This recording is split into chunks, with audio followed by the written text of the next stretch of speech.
Marshling for GEDLICH Racing. They both go deep into the corner.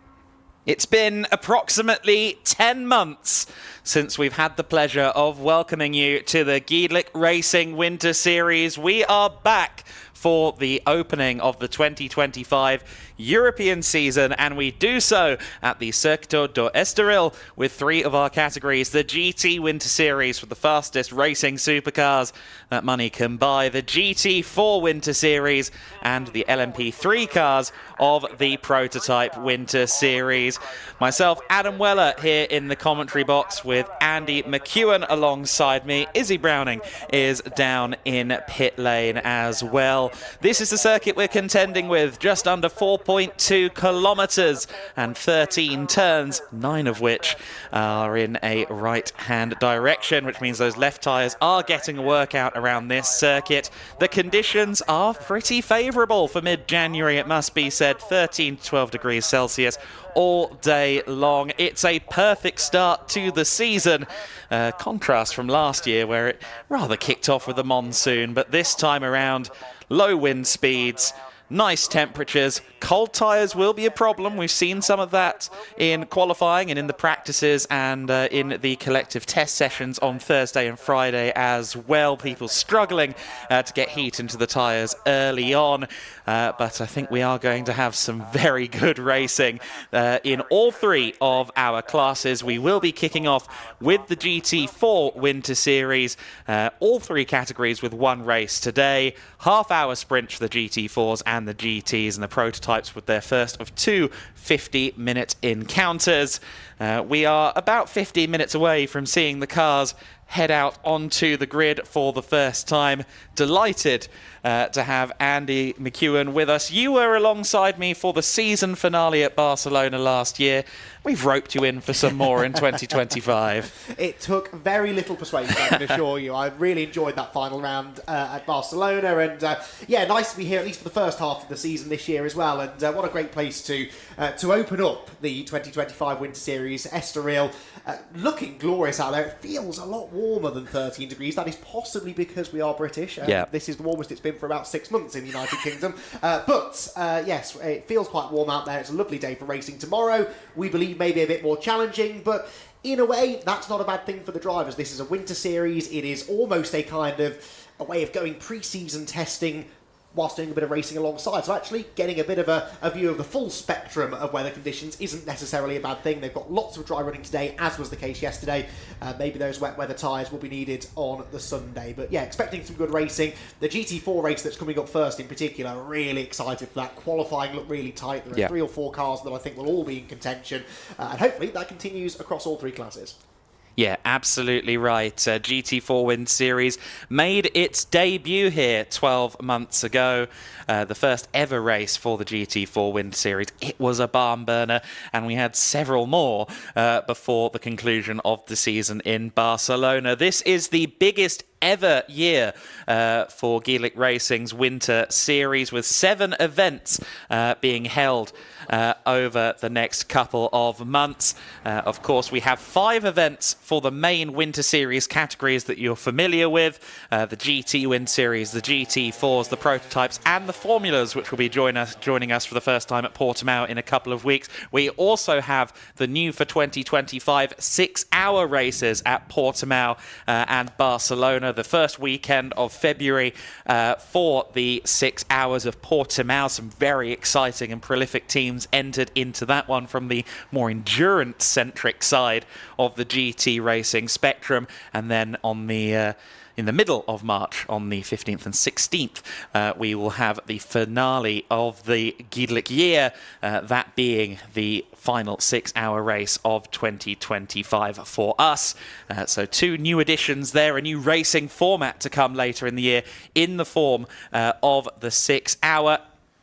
Which is really exciting to have. We're always looking for new ways to improve the product for our drivers. As you said, Andy, weather security is a big deal here. This picture that we have on screen at the moment is not one you'll find at Alton Park at present, unfortunately. Indeed, a lot of our teams, of course, much like the GEDLICH organisation, coming from Germany or surrounding nations as well. Northern Europe just not really providing this kind of weather in January. No, exactly so, and particularly because a lot of these teams will be looking at a European schedule this year where they would like to think the weather conditions would be more akin to this. This is a really good opportunity for them, as we've said, to gather some useful data, and that certainly will be a part of it, but also just for the drivers to get their eye in. Pre-season testing is one thing, and pre-season testing in Southern Europe is nothing new. Teams have been doing that for a long time, but to actually have the chance to not only set up the cars and gather data in that regard, but also to get your eye in, or keep your eye in, with regards to racecraft. That is really, I think, the big selling point of this. And look, there are worse places that you could be spending the bulk of your January and February. So no doubt it is going to be popular again this year. We're expecting more cars to come along, I think, for the next few rounds down in Portimao as well. And it is a fantastic idea, this, that GEDLICH Racing have come up with. And looking forward to seeing what the story of 2025's Winter Series has in store for us. Yeah, absolutely correct. The GT4s, as we said, will be out first. We expect them to run in about 7 minutes' time out onto the grid, where they will be joined by Izzy Browning.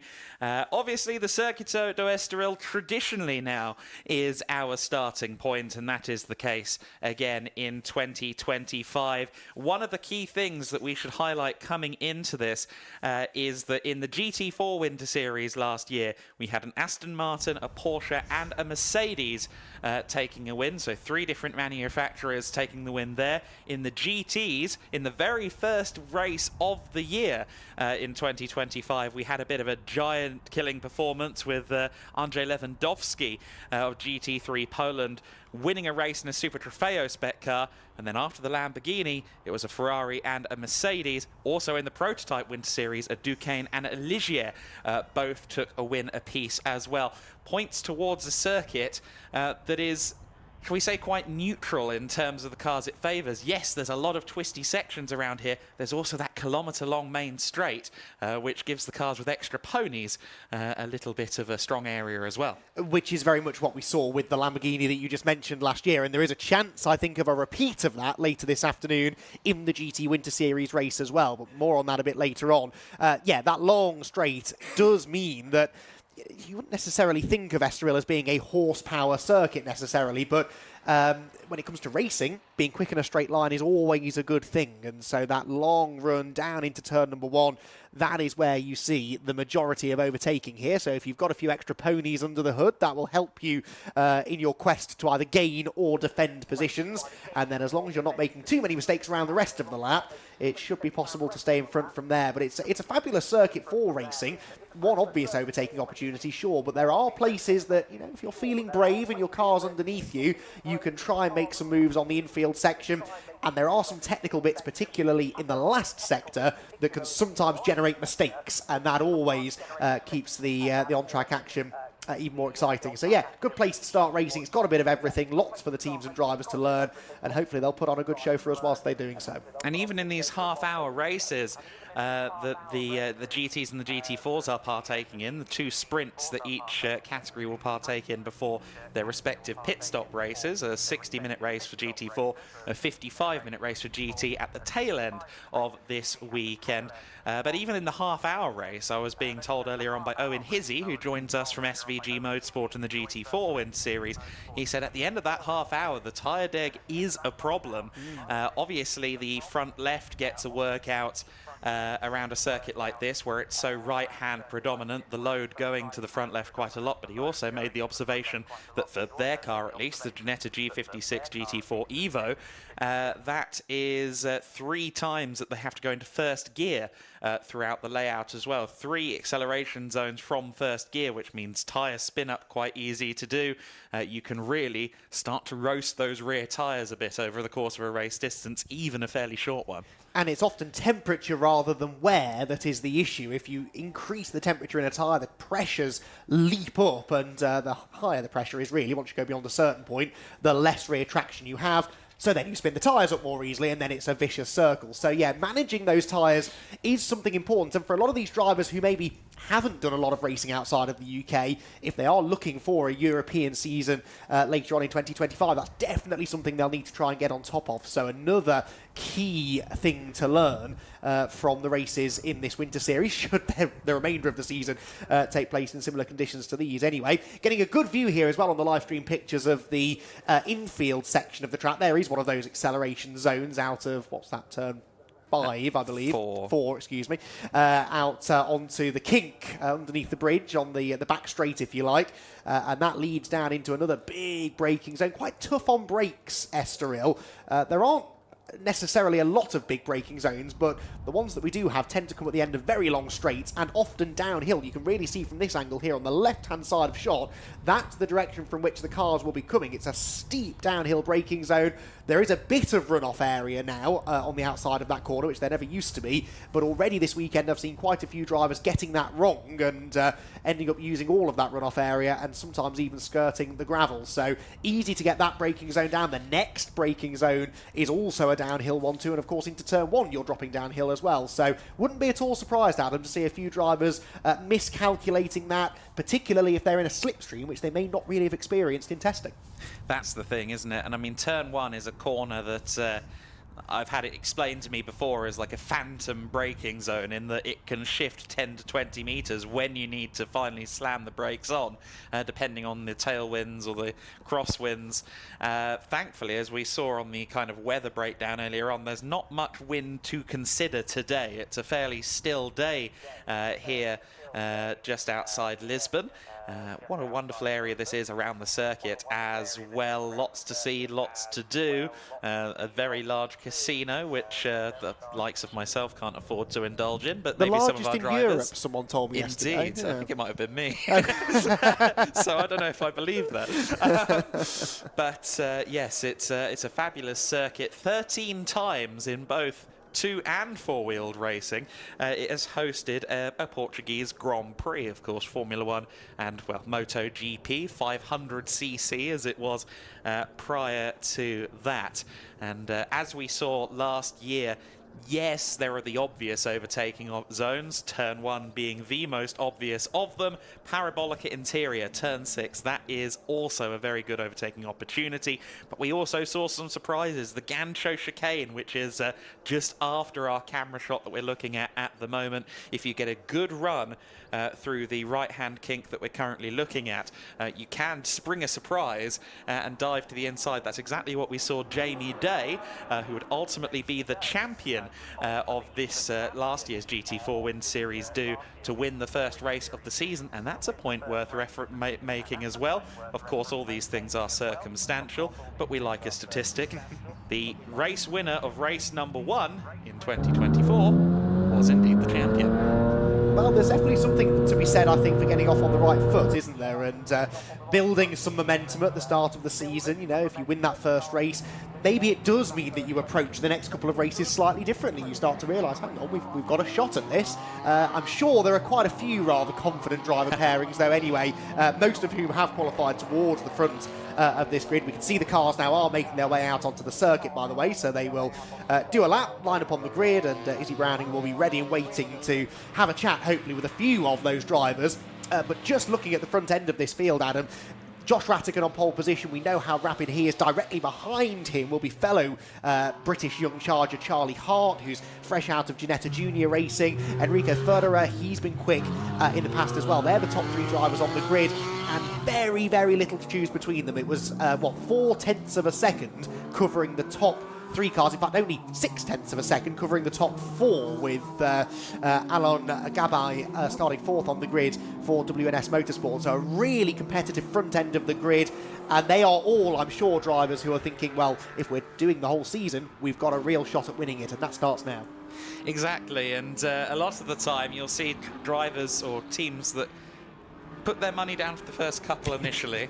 We'll see how it goes, and we'll talk about Valencia onwards if we're in the championship hunt. I know there's a couple of teams that are in that mindset. It's like, well, if we're winning, we have to keep showing up. The, you know, competitors' unwritten rule there. You'll notice in the GT4 Winter Series that there are a few cars that we don't usually get to see anymore. There are Cayman Trophy cars, which are slightly sub-GT4 specification Porsche Cayman GT4 CS in Club Sport specification.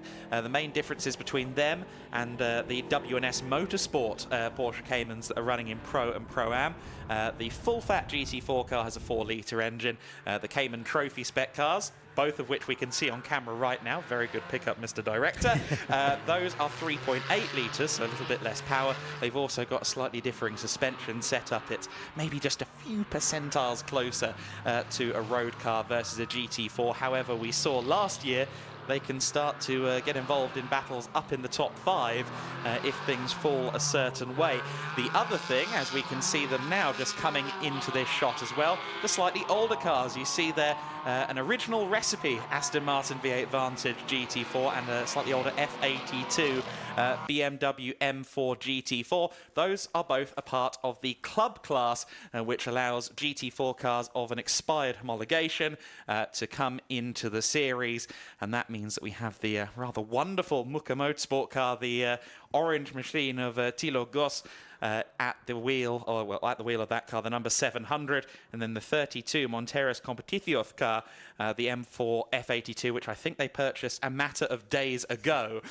So that car, brand new to them. Thilo drives that car about 30 weekends a year, so anything but new to Thilo Goss. He enters pretty much any German championship that the car is eligible for, and not being content with that, he's now here in the GT4 Winter Series. But the club class, another way to make sure we're getting as many cars involved, as many potential owners involved as possible, and allowing a bit more diversity and machinery on the grid. And they may be on the back row of the grid together, those two, but they were only just over 0.2 of a second apart in qualifying, so that could be an interesting little battle going on if we can drag our eyes away from what I'm sure will be an enthralling fight for the win overall. That club class, I think, could be quite competitive. They say, don't they, you only need 2 cars to make a race. Well, those 2 cars could give us a very entertaining race a little bit further down the grid.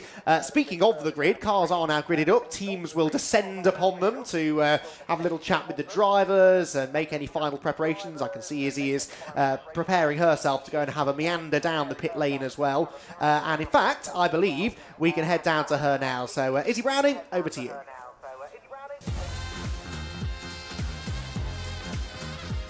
Hello, everyone.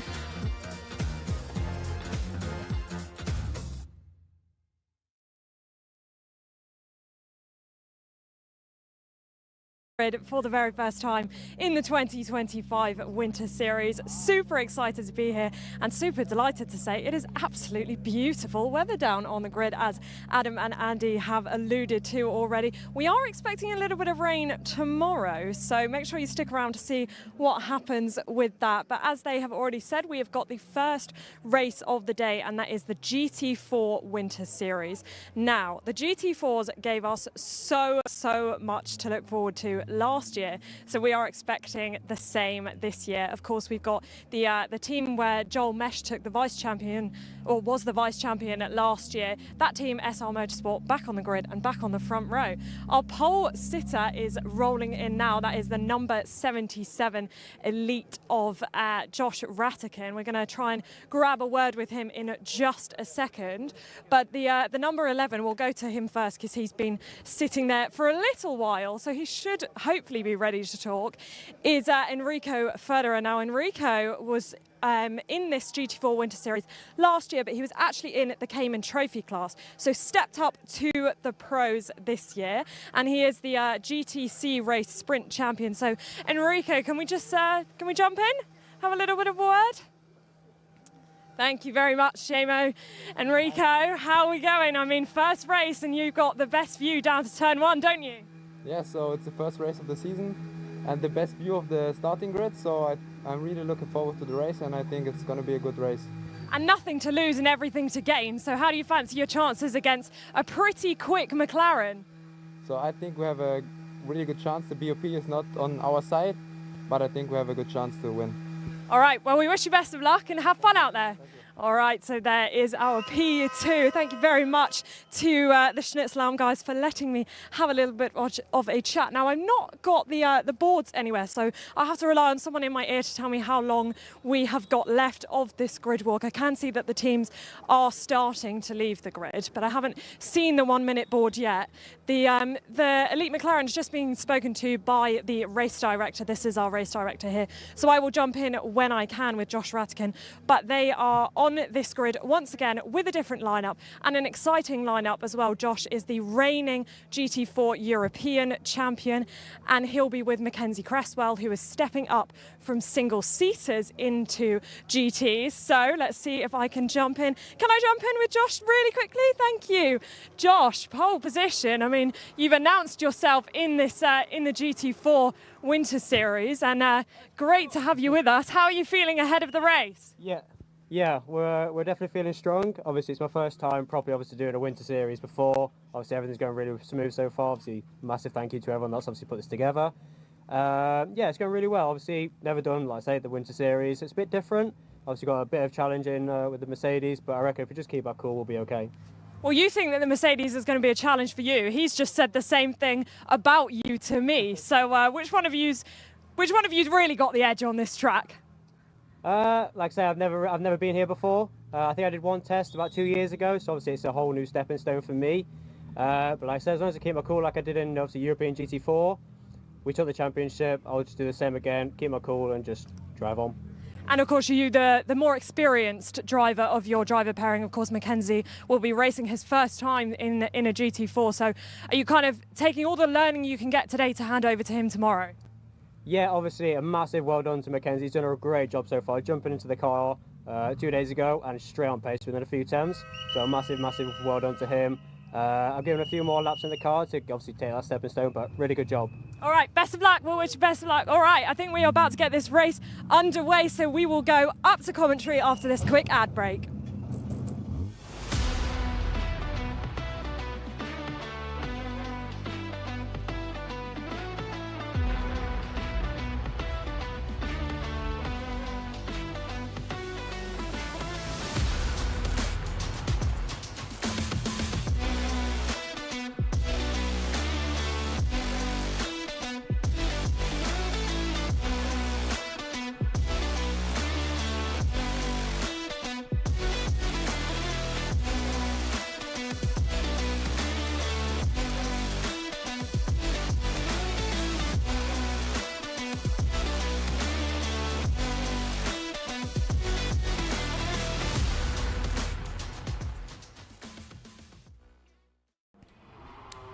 And so we are rolling on the formation lap. It is the first GT4 Win Series race of the year. Elite Motorsports Joshua Rattikin on pole position. He is alongside Enrico Federer on the front row of the grid. Then it is Charlie Hart from Rafa Racing by Race Lab alongside WNS Motorsports Alan Gabay. Row 3 of the grid, Maximilian Hewitt in 5th position for the Racing Spirit of Lamar team. The American racer joined by a fellow American, Tim Horrell, in the number 30 Porsche. Joachim Bulting in 7th place alongside Luisa Kalla. She is the first of the Cayman Trophy cars there, entered under SR Motorsport. In 9th position, it is Ravi Ramyeed. They're now an invitational class entry. It's the brand new Evo spec BMW M4 GT4. It was originally meant to be a Pro-Am, now running invitational alongside Mark Ellman in the number 82 Ginetta from SVG Motorsport. In 11th place, it is Peter Lobeck alongside Willy Kuhne. on row 6 of the grid. Kuna in another one of those SR Motorsport Cayman Trophy entries. Enrique Oliveira in 13th place, and Tilo Gus at the back of the field in the rather lovely OG 4.7 litre naturally aspirated Aston Martin Vantage GT4. So the first of our Pro Class cars is the Elite Motorsport number 77. The first of the Pro-Ams is the number 30 car of Tim Hurrell. The first of the AMs, the only AM on the grid, is the number 38 Plus Line Racing Team entry. The first of the Cayman Trophy cars, as we already alluded to, is the number 111 car, that being driven by, I think it's actually meant to be Mikael Sander. I think the graphics are the wrong way round on that front, but we are just moments away from rolling here. And let's see how this one folds out, Andy. Half an hour of racing. This time 12 months ago, we had one of the best races of the season to kick off the GT4 Winter Series year. Yeah, fingers crossed we get the same again. The ingredients are all there, aren't there, certainly. So hopefully a clean first corner. That's always a bit dicey here at Estoril. It's a long drag into a real pinch point at turn 1. And the start is going to be crucial. When the lap times are as close as they were in qualifying, Adam, all of those front drivers know the significance of getting in front of their opposition early. So it could be a feisty first braking zone. Hopefully it's a clean one. Yes, hopefully so. In the case of Enrico Ferderer on the outside of the front row, he is a champion in the GTC race and GT60, GT4 categories, a double champion last year in Germany. Joshua Ratikan is a champion in the GT4 European Series Silver Cup, and they're both with the exact same teams that they competed with in the summer of 2024. So it's an all-championship front row. It's Ratikan on the inside with pole position for Elite Motorsport. Ferderer versus Ratikan. Down to the first corner. Looks like a good start from Tim Hurrell there. Further back, both W&S cars getting a brilliant start. I think it will be Josh Ratikan, though, that leads the way early doors. The 71 car getting into it a little bit there, as well as a few cars drift wide. Mark Elman, Joachim Bulting, both using some of the generous runoff on the outside of the first turn. But look at that third and fourth position for the W&S cars. That's a really handy start for the German team and their Caymans, although the Raptor Racing by Racelab car is now between them. So the second of the McLarens now running fourth place. Really good start then from Ratikan, managing to fend off further into turn 1. It looked like Enrico's reactions were slightly better, but he was on the outside line. It wasn't the right place to be. And sensibly, I think he chose to slot in behind. Those two maybe slightly gapping the third-place battle as they round the left-hander and start climbing uphill towards this intricate final sector. Looks as though Mark Elman may have lost a position in the Ginetta further back. I noticed him running wide, heading through turn 3, actually trying to avoid, I think, the back of Ravi Ramid, who has had some contact, though. The rear bodywork of the BMW, the Century Motorsport car, is hanging a little bit loose. So already things are starting to get a little bit physical out on track. Everyone's still going, but a few battle scars already. Yeah, Ravi Ramid, who's come up from Ginetta Racing in the GT Academy Championship. Very, very quick driver is Ravi Ramid. Charlie Robertson with him, but as you can see, that brand new BMW M4 GT4 Evo is already possibly in need of at least one spare part, but the car will continue on unabated. It is Josh Ratikan at the lead, Enrico Ferderer second place, Alan Gabay third, Charlie Hart in fourth, and Tim Hurrell, the first of the Pro-Am cars, running fifth overall. Tim, one of the great stories on this grid. He is paraplegic. He had a car accident at the age of 21, was always a car enthusiast. He started his racing career many years after the fact, initially in America, has moved over to Germany seeking some more competition, racing a specially adapted car by W&S Motorsport partners, Paravan, and a really great story, and he is so rapid as well. A Pro-Am lineup, yes, but Tim Hurrell does not hang around in the slightest. Maximilian Hewitt's not hanging around either, trying to get past Tim there, who we were just talking about in the Porsche, just misses the apex slightly as they drop downhill there through turn 6. And the Aston Martin looking pretty racy at this point in the race. Ratajkowski out in front, 0.6 of a second his advantage at the end of lap 1, but looked to be asserting that authority. He's clearly going for it in the early stages, but will maybe Enrico Federer have the long game in mind, maybe managing those tyres to try and make a bit of an attack in the latter stages. We're coming towards the conclusion of the second lap though, and some good battles developing, including actually the one for third place as well. Charlie Hart will not be happy to have fallen behind Alan Gabay and will want to try and get that place back as quickly as possible. They round the final turn, head down the main straight, and Maximilian Hewitt here, I think, lining up for a move. Yeah, Hewitt in the slipstream. But actually not quite staying on the back of the Porsche there. I think Harel was slightly swerving there to try and break the slip a little bit. Charlie Hart then in fourth position, all over the back of Alain Gabay. Of course, as you said, Charlie, a fresh graduate from Ginetta Junior Racing, so he's gone up from a car that was capped at 100 mile an hour to something quite a bit faster. Big development for him in his first ever GT4 race. There you see the Aston as well, the racing spirit of Le Mans car. That, of course, as we alluded to, being driven by Max Hewitt in this race. The American moving up from the Toyota GR single make series over there. Was a very, very prolific karter. Took a few years off of racing. Is now making his debut in European car racing with us this weekend. So it looks like this battle for third place between Gabay and Hart is the real point of interest here, and certainly Charlie Hart is making his intentions known. Teenage exuberance I'm seeing in the body language of that car. Well, he exhibited quite a lot of really clever racecraft, I thought, in the Ginetta Juniors last year. I was lucky enough to be able to follow most of that season in 2024, and he really did impress me.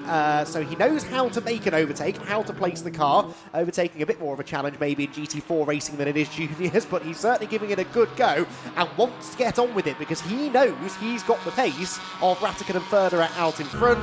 But right now, that pace is being impeded very much by Alain Gabay, who is defending well in third place. Across the line they go, 1.6 seconds now the gap between the top two, but Charlie Hart, I reckon, was closer to the rear of the Porsche this time around than he was a lap earlier. By the end of the straight though, he's not, so the Porsches, Adam, seem to be performing well in a straight line, whereas the McLaren, and in this case the Aston Martin, maybe have the edge elsewhere. Yeah, it's typically the cars that are slightly smaller in frame towards the end of the straight have a few mile an hour. Typically the McLaren isn't so great out of slow corners, but towards the end of the straight it will be quicker, of course, because it cuts through the air better than, say, a Mercedes or a Toyota Supra or the Aston Martin, these kind of slightly more larger, cumbersome frames. Charlie Hart, though, really is fun to watch. I've seen him before in Ginetta Juniors as well. Always good for an ambitious move or two here or there, and we're looking forward to seeing his progress. And I think for him at the moment, he wants to get by and into third as soon as possible, because with 23 minutes still on the clock, there's still a chance that he can go and chase down Enrico Federer. Well, he's flashing the lights at Alain Gabay now, which of course means Alan is guaranteed to put the indicator on and move out of the way. That's how this generally works. I think not. Charlie Hart is going to have to open this door himself. Is there a lunge up the inside? No, not quite close enough. And actually, Gabay sort of defended that into the uphill chicane. Uses a lot of curb in the Porsche, as indeed behind does Maximilian Hewitt, who similarly is finding that the Porsche Cayman is not an easy car to overtake. Through the final two turns they come now. This is about as close as Charlie was a lap ago going on to the main straight. By the end of it, he wasn't within striking range. What will happen this time around at the completion of lap number 4? They both run right to the edge of the road. And again, Gabay just weaving around, tries to break the slipstream, but that gap that was less than a car's length going onto the straight at the line is closer to 3. Yeah, no, I see your point. That Porsche does look very strong. The Aston having a speculative look to the inside there from Maximilian Hewitt. Really interesting to talk to him earlier on in the day. He and Badouin, two drivers with very interesting backgrounds, very different backgrounds as well. We'll talk about them a bit more, perhaps in the Enduro as a pairing. But for now, difficult to know where to look, especially if you're W&S Motorsport, because in frame is two of your cars, both of which are under huge pressure. I wonder whether Charlie is thinking of a move here down at the bottom of the hill. Again, flashing the lights at Gabai. It's clear that Charlie's not really going to be able to make this move into turn 1, so he may have to get inventive either down here or perhaps into the uphill chicane at the end of the lap. They seem to be the two areas at which the McLaren is strong. He's latched onto the back of the Porsche as they head down towards turn 7, and behind it's almost as tight between Tim Horrell and Maximilian Hewitt. Round the downhill right-hander, now we head towards the chicane. Is Charlie Hart going to think about it? No, again, Gabai has the middle of the road covered, and it doesn't really seem to hurt his exit speed. He takes a tighter line through the right-hand element of the chicane than Charlie does, but it doesn't seem to slow him down. Max Hewitt there using a bit too much curb at Gancho, getting a bit loose as Charlie Hart now trying to go around the outside at the Parabolica Ayrton Senna. That is going to be a seismic commitment if he can make it work. But then, of course, as they go down the straight, nearly making contact there, going onto the straight, but surely on the straight. Now the Porsche is going to disappear up the road again by just a car length or two, but that's critical, of course, because the biggest overtaking point of the lap is right there at turn 1, and it seems as though Charlie Hart isn't quite able to utilise it. That was fabulous racing, though. Inches between the right front corner of Charlie Hart's McLaren and the left rear of Alan Gabai's Porsche. Charlie is, I think, sizing up another move into turn 3, but Gabai had it covered. And, of course, as Alan is having to defend more and more vigorously, so it brings Tim Horrell and Maximilian Hewitt onto their tails. So what was initially two-way fights is now becoming one big four-way scrap for the lower podium places. So it is becoming a four-way, certainly. I think Joachim Bulting may have had some issues earlier on in the race, because he's dropped down to the very rear of the field. I don't think he's crossed the line. I think he is in the pits. I did hear that someone was pit bound, so Joachim Bulting having issues in his AM class car. Reminder that in the Pro-Am class, your leader is Tim Horrell in 5th overall. Ravi Ramyed an invitational entry in that BMW M4. He's the only invitational entry there. And it is, I believe, Mikael Sander leading the way in the 111 car within Cayman Trophy. Former GT Winter Series champion Mikael Sander, so we shouldn't be surprised that he is strong, as he so often is in GEDLICH Racing competition. Here comes Charlie Hart again. Thankfully, for those that are faint of heart, not quite to the outside of Alan Gabai this time around. And again, we're going to see that gap extend slightly. And I think, again, the Porsche seemingly with the ever so slight legs over the Aston Martin as well. So these W&S cars getting a little bit of a reprieve into the most critical part of the lap. Both Charlie Hart and Max Hewitt are really going to have to work to do this. And for both drivers, for Hart and Hewitt, it's their first race in a GT4 car. So they've really been thrown into quite a complex situation in their first taste of this style of racing. That's a very good point, but what they both know is how to race, and I think we're seeing that now. Some very respectful stuff from Charlie Hart. We're on board here with Alan Gabai. We're in 3rd position, exiting the left-hander up at turn 4, through the kink behind the pits, and into the braking zone at 6, where I don't think Charlie Hart is close enough still to throw it up the inside. I don't know whether Hewitt maybe made a mistake at the start of this lap, because he's suddenly not really in shot with these three. So the Aston Martin driver in 6th position drifting away slightly. Alan Gabai there drifting away from the apex rather. Has that given a chance for Charlie Hart, who, as I said, is going to have to get inventive here. If he wants to make this pass, he will have to do it somewhere that Alan Gabai is not really expecting it. But Charlie has tried at most corners now to get an overlap, and still to no avail. Yeah, it's been a very compelling race so far, hasn't it, for Charlie Hart? It's one of attempts, one of bids for a position, but so far the podium hasn't gone his way. Wouldn't he love to stand on a podium in his first GT4 race? That really is signalling your arrival in the best way possible. Inside left open there by Alan Gabai. He drifts wide. He gets a little bit unsettled on the curve as well. It's a drag race. The McLaren has a nose ahead. Is the Porsche going to get enough of an overlap to try and hold that third place? I don't think so. Doesn't appear that Andy thinks so as well. They're side by side. Hart is later on the brakes, has the inside line so long as he gets it stopped for the apex, and he does. That is some textbook racing there from Charlie Hart. Really, the first time Alan Gabai has put a foot wrong, and Charlie takes advantage. But that is what you've got to do. Oh, now don't run wide, Charlie, and give the play straight back. Just about hooks up the late apex. But that's what you've got to do. If you've got a car that isn't as quick as the car in front of you down the straights, and you can't just throw it up the inside into the braking zones, force a mistake. The first mistake that Gabai made, and it was costly, and Charlie Hart went through. Now Charlie, of course, needs to get his head down and get out of there, because as hard as it is to pass a car that has a few extra mile an hour than you in a straight line, it's going to be just as difficult to get away from it. So Gabai, for now, continuing to apply the pressure as they drop down through turn 6. Charlie just needs to get his head down, almost ignore the rear view mirror, and just focus on hitting his marks, getting into a rhythm. The leaders, I'm afraid, might be a bit too far away now with only about half the race to go, but at least he can solidify third place, and it's been a well-earned third place at that. So to give you some background, if you're new to Alan Gabai, if you want to get an impression of who Charlie Hart has just managed to get past, a race podium finisher in the GT4 European Series and ADAC GT4 Germany. In 2023, raced and won in the GTC race category, which is effectively a step below GT4 Germany over in that part of the world. And the Porsche Sports Cup Deutschland, a very decorated driver in these Porsche Cayman GT4s, and Charlie Hart managing to get past there. One thing I did want to circle back to, you're talking about Max Hewitt making an error.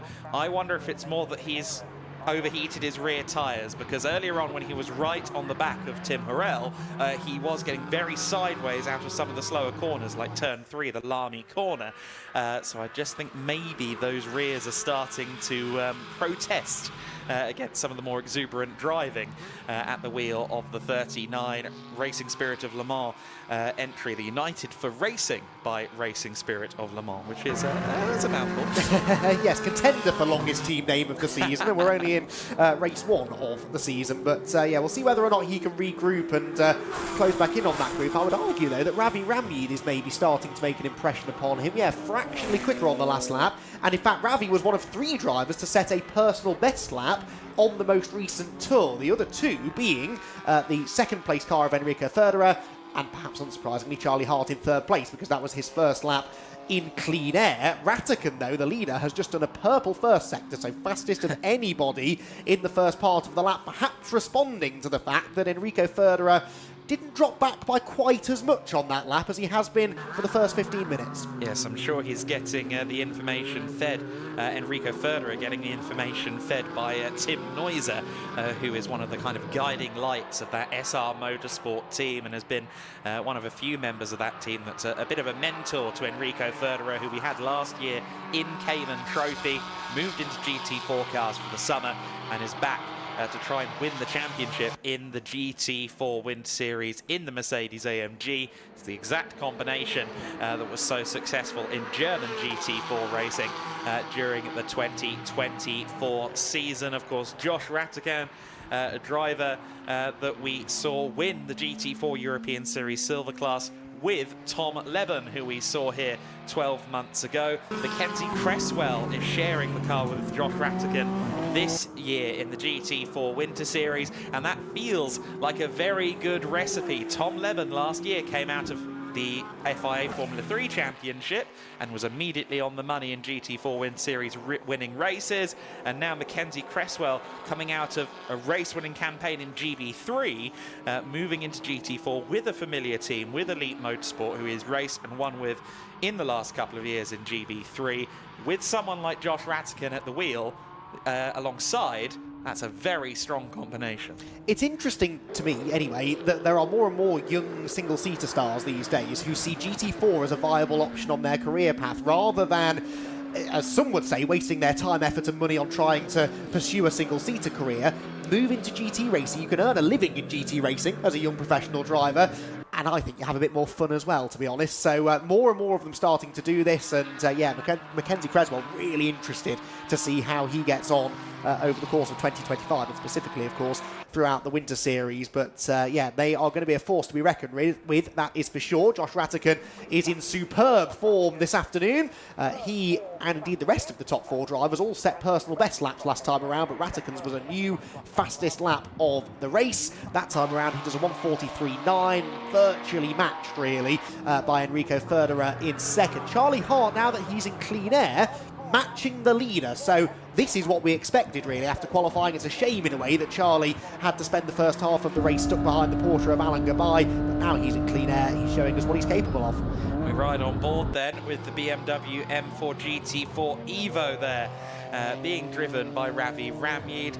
I think this might be the first European appearance in racing conditions for the M4 GT4 Evo. It's not formally homologated until March, which is why it's now running as an invitational class car. Of course, only debuted at the start of 2023, so 2 years on. It is quite a mild evolution, but an evolution nonetheless. And for Charlie and Ravi, this is a full season campaign in GT4 Winter Series, looking to build upon an increase in form at the end of the British GT season. Of course, managed to get their best result right at the end, and will be looking to capitalise on, I think, the expectations. I think last year the results maybe didn't quite match what a lot of people were expecting in British GT, but Ravi, a very, very good bronze, and of course Charlie Robertson in his young career with Ginetta has raced all over the world and proven himself time and time again.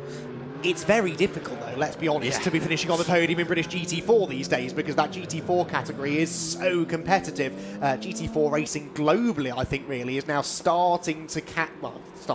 It caught on a while ago, but really starting to catch on now with big grids, lots of star drivers. As I said, lots of young single-seater drivers moving into GT4 as well, which no doubt has had something to do with that. It was an odd year in a way for Ravi last year, because you're right, it was the last few rounds of British GT where he seemed to find form. Right after that enormous shunt that he had at Spa, when he lost it going up through Eau and Radion and wrote off the car pretty much, and I think knocked himself about a bit, but came out of that. Some drivers would have lost confidence. He clearly gained confidence and gained some form at the latter stages of the season, and he'll be looking to continue that into 2025. A really talented driver, Ravi. He's not been racing for that long at all, and I think is definitely going to be one to watch over the course of the next year or so. Some interesting battles further back in the field, this being one of them. Peter Lubeck at the wheel of the rather stealthy Plus Line Racing team entry. He is being joined in that car by Peter Terting, the former factory Audi and Seat driver in the DTM and the World Touring Car Championship.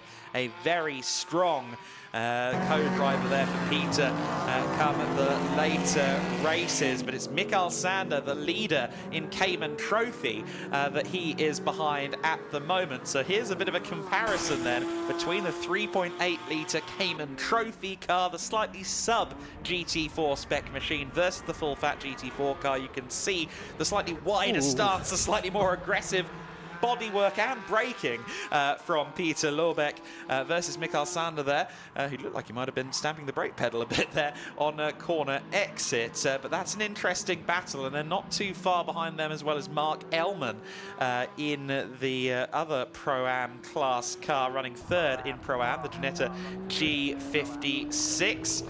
There's your second place car, Enrico Federer, some 10 seconds now off Josh Rattican, who is well clear of the field. That was a slow lap for Federer. It was a 47.2. He dropped about 3.5 seconds that lap. I thought this gap had come down significantly, and the lead gap had grown significantly in a relatively short space of time. So not all of that time was lost on the previous lap, but certainly a bit of it. Now, does that mean he's running into an issue, or is he just making a few little mistakes? This will incentivise Charlie Hart, though, who at the beginning of this 13th lap of the race was exactly 3 seconds behind the Mercedes in the first sector, takes another 9/10 out of him. So something strange is going on with that SR Motorsport by Schnitzelalm Mercedes, and it could be that Charlie Hart is the one to benefit. One of the slowest first sectors of anybody out there for Enrico Federer. That does not match the level of performance we can usually see from him.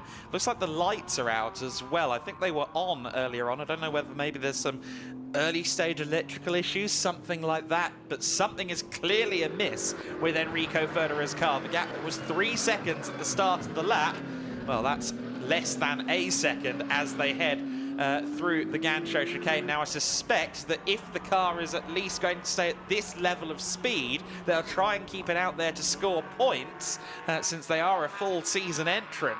But Enrico Federer here is definitely struggling, and coming onto the straight, I wouldn't be surprised if Charlie Hart has second place before long. I think you may well be right. He's got a slipstream, and he's clearly got more power at his disposal. Look at that. The Mercedes-AMG GT4 has nothing in comparison to the McLaren, which breezes by on the inside line. Charlie Hart, then, who spent the first half of this race off the podium, is now into second position, a little bit fortuitously, yes, because there's clearly an issue with Federer's Mercedes-AMG, but Charlie Hart will gladly take that second position. I'm intrigued as to what the problem may be. Electrics does seem a possibility. If the electrics are playing up, of course, that can have an effect not only on things like the lights, the rear lights indeed have now gone off as well, but also maybe the power of the car, things like traction control, ABS might be playing up as well. It doesn't look like he's losing time in one particular part of the circuit, it's just around the whole lap. So, yeah, the next 6.5 minutes are now more of a case of seeing whether he can hang on to third place or not, because on that previous lap, he did a 43.9, actually not that slow, and still quicker than what the cars behind are doing. So, provided the situation doesn't worsen, third place should still be okay, but these are going to feel like a very long 6 minutes. I think we may have also had a mistake towards the back of the field for the Monteros Competición car, which has dropped down a position. So unfortunately, I think we have some issues there for Enrique Oliveira. Was right up there and actually fighting quite close with Thilo Gus earlier on. Thilo actually is now right on the back of Willi Kuna in a battle for 11th overall. And that's the thing about this racing. There is, yes, 5 classes out there on the circuit, but if someone's ahead of you, you want to get past. It's quite simple, really. Look at Joshua Rattigan. Again, fastest lap of the race. We are 25 minutes in. Those tyres have been through something already, and he has been clearly not just driving off at full speed, he's been managing those tyres as well. Yeah, most other drivers are around half a second away from their optimal pace, whereas Josh Rattigan just keeps on getting quicker and quicker and quicker. And this is ominous for the rest of them, isn't it, moving forward into the rest of the weekend, the rest of the season. He's going to be a tough man to beat, but it's not all about what Josh can do, of course. We'll have to wait and see what sort of pace Mackenzie Creswell has a little bit later on in the weekend. This is a battle that looks like it's starting to bubble away quite nicely. It is the fight for, I believe, 4th position, this, isn't it? You've got Alan Gabay with Tim Horrell not far behind in his Porsche, and Maximilian Hewitt, the Aston Martin, which faded about a third of the way into the race, now starting to come back into it. So, interesting, isn't it, Adam, that some drivers are getting quicker as the race goes on, some getting slower, and others seem to be having a bit of a roller coaster ride of it, but now appear to be peaking in the final 5 minutes. And of course, the Schnitzelbaum, or the SR Motorsport by Schnitzelbaum car, is being reeled in by this trio as well. So there's every chance that they could end up trying to capitalise on the woes of Enrico Federer and SR Motorsport before the end of the race too. So this could be, ultimately, within the next 4 minutes, it could be a 4-way battle for the last podium position. Not that I think Federer has a fully sharpened weapon to fight with. No, that's very true, but he won't want to fall into their clutches, because you're quite right. That's likely to not just be 1 place lost, but maybe 2 or 3. Don't forget that Alan Gabay still leads in Pro-Am, so even if he loses a position to Tim Horrell, and indeed Maximilian Hewitt, that won't affect that position. Second place in Pro-Am is the 69 car. Now that is the Peter Lobeck car. It was being warned a few laps ago, Adam, about exceeding track limits. He did not heed that warning, so 5 seconds now added to his time, and he was only 6 seconds clear of Mark Elman in the SVG Motorsport Ginetta. So if Mark gets his foot down, he could inherit second place in class.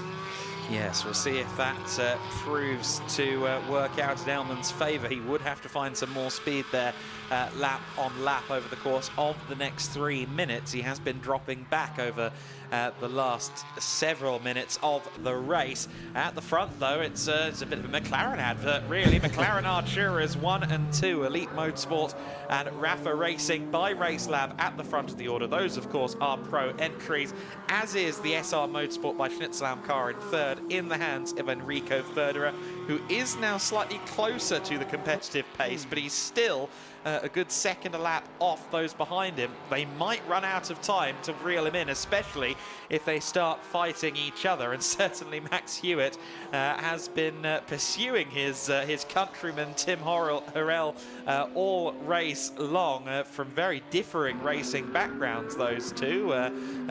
Formula Regional Americas and Toyota GR1 Make Racing for Hewitt, and Tim has pretty much always been on the GT racing path, and he is doing absolutely fabulously there, 5th overall, and of course, as it stands, well on the way to a Pro-Am class win in this first race of the season.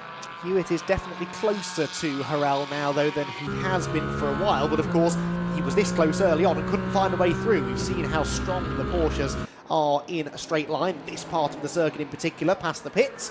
Through they go on to what will be their penultimate lap of the race. I think a lap and a half left probably for Josh Rattican, who is 15 seconds now clear of Charlie Hart out at the front of the field. Hewitt not quite close enough there to lunge to the inside into turn one, but he will take some confidence here from the fact that he has closed in on Horrell pretty rapidly over the last 5 minutes. And maybe if Tim is starting to run out of tyres, that could present an opportunity for the Aston Martin driver to make his move. What of Enrico Ferderer, by the way? Well, he was 1.3 seconds slower than Alan Gabay and Tim Horrell on the previous lap. I think you're right. I think they will just run out of time, but the gap certainly continues to close. Yeah, it's certainly not the way Ferderer would like to spend the second half of this race. Slowly losing time, wondering if he's even going to get the chance to stand on the podium, but it looks like it's going to work. Of course, Enrico Ferderer, a champion, as we've alluded to, in Germany. Jamo Hartling, his co-driver, last year's GT Winter Series champion, along with Kenneth Heyer. So two drivers that we expect to be up there at the sharp end all season long. They would expect nothing less than a podium from their first outing of the season. Meanwhile, Josh Rattican will be starting his final lap this time by, there is the number 77 car. You can see him there kind of jostling the car under brakes. This car has the highest rake of any in terms of the minimum ride heights that they have to adhere to in the BOP, some 20 millimeters difference between the front and rear. So you can imagine it does turn in well, but sometimes under braking that does mean you have to perform a negotiation. You could see that though into turn two there, the nose of the car diving down, and it rotated beautifully into the apex. That looks like a car that, you're right, it's probably a little bit edgy to drive, but clearly Josh Rattican is well attuned to that and has put in a pretty dominant performance. Yes, Enrico Ferderer had some issues. Yes, Charlie Hart was stuck in a bit of traffic for the first half of the race, but you can't take anything away from Rattican. He has consistently been the fastest man on track and is now less than half a lap away from beginning the GT Winter Series on the top step of the podium. The quality of his driving is plain to see. As we've alluded to, Silver Champion, which is the highest class of the GT4 European Series, so effectively the overall champions. The best team of all was Elite Motorsport in a lineup featuring this man, Josh Rattican, and he's come into the GT4 Winter Series, and it appears he has lost none of his form. I don't believe he'll have ever seen this Estoril circuit before. I don't think he'll have ever stood on the top step of the podium before, but that is the fate that awaits him. Out of the Parabolica, Ayrton Senna, and our first winner of the season is Joshua Rattican, Elite Motorsport. Remember that statistic I mentioned earlier on? Last year's inaugural winner became the first ever GT4 Winter Series champion. Let's see if history repeats. Charlie Hart across the line in second position. In third place, it should be Enrico Ferderer. It will just about be Enrico Ferderer, staying on the circuit, making sure they get those points for third position, and he will be happy that he managed to find some of that pace again after the car's early drop from form. Goodbye, Harrell, Hewitt round out our top half dozen ahead of Ravi Ramid in the Invitational Evo Spec M4 GT4, and here is some Cayman warfare. The Pro-Am entered car of Peter Lurbeck running in 9th overall, second in Pro-Am, set to be scored by the number 69 car as well, but he wants 8th place. He's not quite going to get there though. Mikael Sander looks like he has the measure of him. Sander will take the Cayman Trophy victory for the 3.8 litre Caymans. He crosses the line in 8th place. He has been kept very busy in that one by Peter Lurbeck. The top 10 and the Pro-Am podium will be rounded out by Mark Elman there in SVG Motorsport's first ever appearance in international GT competition. Great to have them with us this year. Joachim Bolting in 11th place, crossing the line. He was in the pits at one point, we understand, so he recovered nicely. Willy Kuna crosses the line in 12th, just ahead of Thilo Goss. They had a bit of a close battle there, unseen by the cameras, in 12th and 13th position, and Thilo becomes the first ever winner in the club class for out of homologation GT4 cars. Ahead of that car, the last across the line, Monteros Competición with their BMW M4 GT4 F82, which is a fresh purchase for the team. A brand new car to them, but certainly not a brand new car, generally speaking. And our first race of the weekend is now in the books. Elite Motorsport with the first win of the season. Joshua Ratigan showing his form, showing what he is capable of once again at the sharp end of the order. Quite the GT4 specialist Ratigan is developing into. And I suspect it won't be too long before we see him in much faster machinery as well. There is the Elite Motorsport McLaren. Of course, some pleasing circularity for Elite Motorsport. They won the final GT4 Winter Series race of 2024, and they win the first GT4 Winter Series race of 2025. So that has gone about as well for them as they could have hoped. Great to have the team back, of course, going into what might be their biggest season yet with the expansion of the GB3 calendar. They're a prominent fixture in that series, of course, and they're moving into GT3 racing for the first time with a Ferrari 296, and they've kicked off the year just about as well as they could. Of course, worth acknowledging as well the Pro-Am win going to Tim Harrell. Great driving from him in the WNS Motorsport car. We knew he would be fast, and certainly I think some smart money will be being placed on that car for the Pro-Am honours going forward this weekend. Based on his performance, Nico Grundel will be taking the start of the second sprint race for that team, and he will have quite the act to follow. Joshua Ratigan celebrating win number 1 of the campaign in the GT4 Winter Series. The team meeting him there.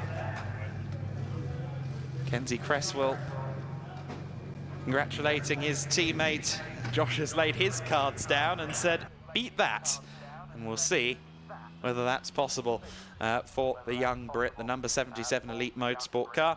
We should be hearing from him shortly, of course, with Izzy down there in the pits. And of course, we will bring you the podium ceremony from that race as well. The Circuito Estoril has already provided some thrilling action in this race. Plenty of wheel-to-wheel stuff. And for Charlie Hart, I think he will be delighted with second place as well. I'm sure there's going to be a wry smile on his face as he steps up to the podium later on. A sign of good things to come for the Rafa Racing by Race Lab squad. And indeed, the young Brit making that step forth into GT3 machinery. Meanwhile, down in the pit lane, we can get some reaction to the first race of the GT4 Winter Series season. Yes, I am with our race 1 winner, first winner of the season. Josh, I'm going to be honest, we didn't really see all that much of your race because you kind of flew off into the lead. So you can talk me through it yourself. I mean, yeah, like I said, obviously on the grid, just keep cool like we did in GT4. Obviously the summer series, just keep my cool, and that's what I do best. I just don't worry about anyone behind me. And I mean, what a way to announce yourself in the Winter Series paddock. We've already said, of course, you are the reigning GT4 European Series champion, but what a way to come into this paddock. And now, Estoril, how was that to drive in such a beautiful circuit, such beautiful conditions, and looking forward to tomorrow as well? Yeah, I'm obviously definitely looking forward to tomorrow. Obviously, I couldn't have done it without these guys being behind you. Obviously, Elite Motorsport, McLaren themselves, obviously, it's their doing that I've done so well. Yeah, obviously, couldn't have done it better. And I mean, the commentator said just now, Adam Weller said to us that Elite actually won the last race of last season, and now they've won the first race of this season. So really, it is a credit to the team behind you, isn't it? Yeah, like I say, we couldn't do it without them. Best team, obviously, I've ever been with, and obviously couldn't be more thankful for them. All right, well, another race tomorrow for you. Of course, you'll hand over to Mackenzie for race 2. So are we going to see another win from you guys? Don't see why not. He's obviously on pace. Like I say, it's his first time in the GT4 2 days ago on Thursday, and he was straight on pace, 2 attempts off me, if that. So I don't see why not. Obviously, it's raining tomorrow, so it's going to be a little bit tricky for the both of us. I haven't driven this in a long time in the wet. He never has driven it in the wet. Don't see why not. He's got the talent. He's got the pace. Got my fingers crossed for him. All right, good stuff. Congratulations. We'll let you go up to the podium and enjoy it.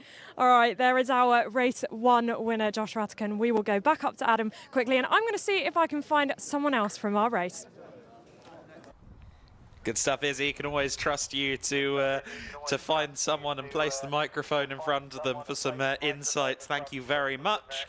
And great to hear from Josh, who certainly seems, shall we say, unsurprised by his result there. I think he knew from pole position that he could get it done, and he absolutely succeeded in that task. He and Elite Motorsport kicking off the year in the best way possible. And a McLaren 1-2 as well, which will please some of the customer racing crew. Meanwhile, Izzy, as promised, has found someone else to chat to down there in the pits. I have indeed managed to find another driver. Charlie Hart joins me now. Charlie, where to start with your race, first of all? Because, I mean, you were putting the pressure on from the beginning on the driver ahead of you. Sort of saw you make a couple of half moves, just seeing where you might make the move, and then once you're past, you're absolutely flying. Yeah, obviously, I just missed just the start a little, dropped down to P5, got into 4th dead quick. Yeah, and it was quite tough to get past the Porsche, you know. I was just trying to fake move him, force him into a bit of a mistake, but managed to find a little gap and squeeze through, and yeah, just flew from there and managed to pick up P2, so yeah, I'm really happy. Yeah, from there, I mean, when you saw another car kind of, you're getting closer to the P2 ahead of you, maybe had a slight issue in the Mercedes, Enrico Federer, but when you saw that car kind of getting closer and closer, you thought, oh, I could get another position here. Yeah, no, it just fired me up that little bit more. Pace felt good, got past him, and then was just pushing for a fast lap and consistent pace all the way through for the data and stuff, so yeah, really good. Well, you've got pace, as you just said, and another race tomorrow, of course, so you must be feeling confident going into that. Worth saying, I know the guys said it in commentary, your first race in GT4s. Pretty good way to start, eh? Yeah, no, I'm really happy for the team. A lot of work's gone into it to turn everything round, and yeah, just really pleased with my driving and the performance. All right, well, we'll let you get off to the podium. Enjoy it, and we'll see you tomorrow. Thank you very much. There we go. We are done here down in Parc Fermé, but they will go up to the podium, and we will get the highlights of that amazing race. Okay, well, we're going to look at the moments that thrilled us in just a moment here on the broadcast. The GT4 Winter Series, as it did in 2024, kicking off 2025 in the GEDLICH Racing paddock. And let's take a look now at the highlights of that race.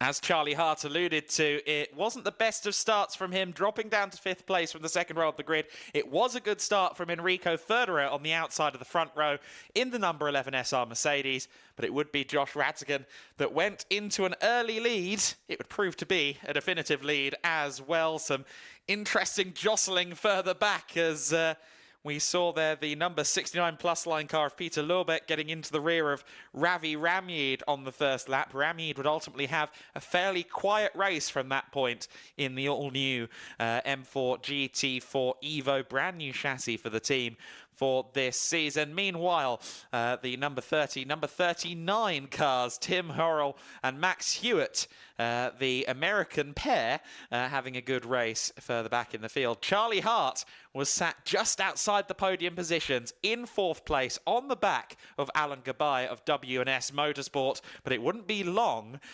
before he found his way through. It was a good 10 minutes, though, of Alan Gabay working very hard to keep Charlie Hart at bay. Hart would get a good run at one point out of Gancho and indeed through turn 12 at the S's. And would almost find a way around the outside improbably as the battle intensified. Almost 4 cars fighting for the final podium position as we got towards the final third of the race. But soon an opportunity would come knocking for Charlie Hart, and he only needed one to really find his way through. He didn't need to be given a second chance, let's put it that way. You can see them there using the limits, using the extremes of the circuit to try and find the pace. And there was Charlie Hart through into 3rd position.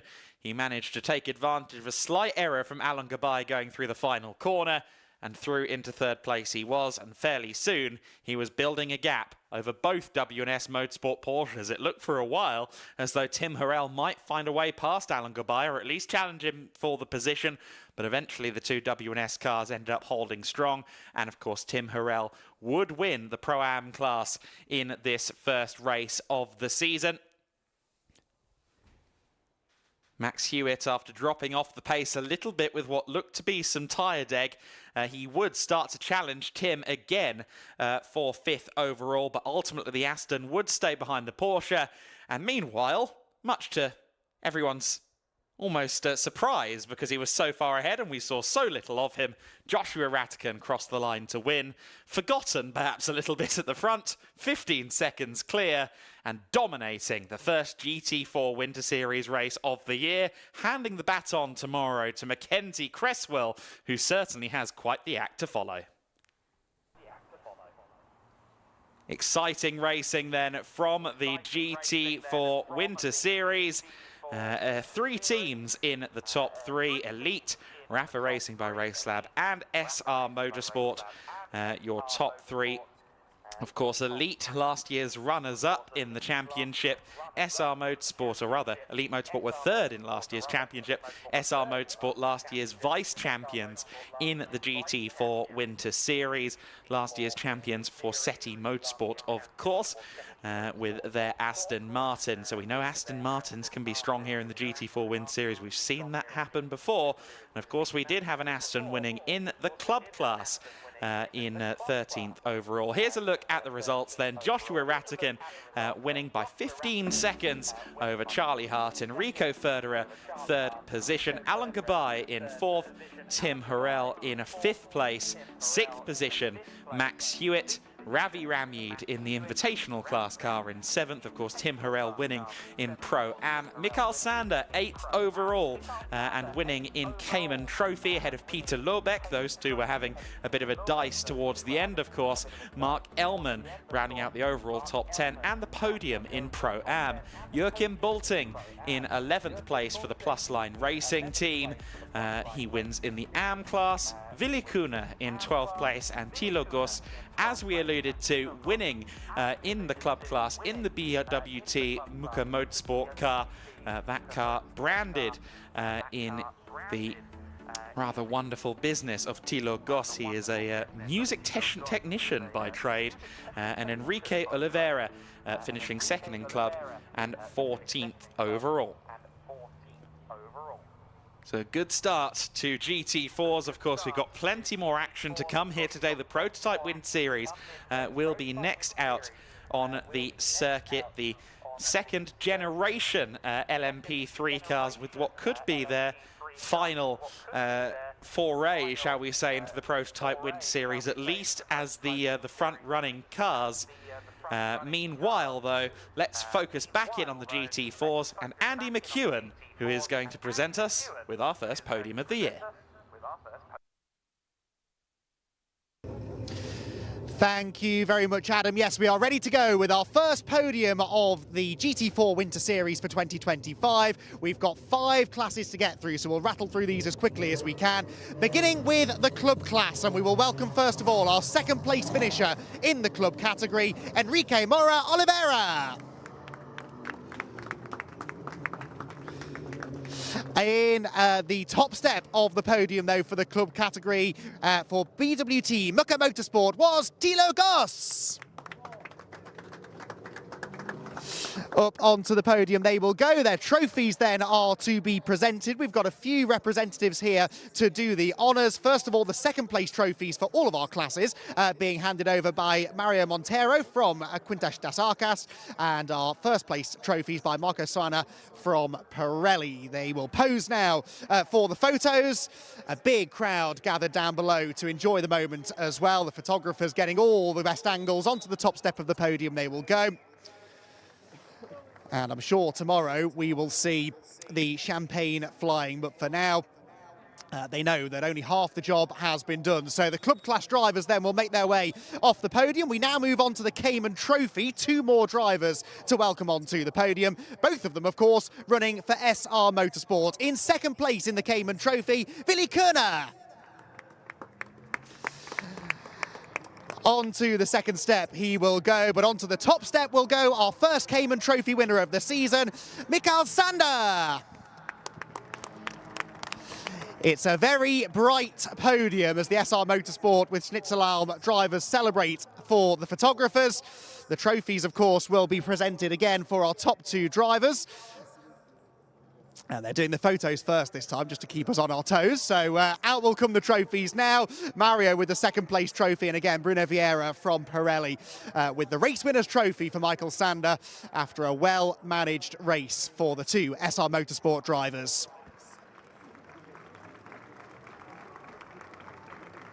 Congratulations to both of our Cayman Trophy class podium finishers. Next on to the AM class. There was only one entrant, but it was a strong drive nonetheless for the Plus Line Racing teams. Joachim Bolting. Out comes Joachim onto the top of the podium. And Joachim had a pretty quiet race in the end, which probably is something he will be quite happy about for this first round of the season. The trophy in his hand, and Joachim Bolting will celebrate to the crowd down below. That's more like it, guys. And poses for the photographs as well. Congratulations, Joachim, on a class winner. We need some photos with you, actually, if you want to just wander back up again.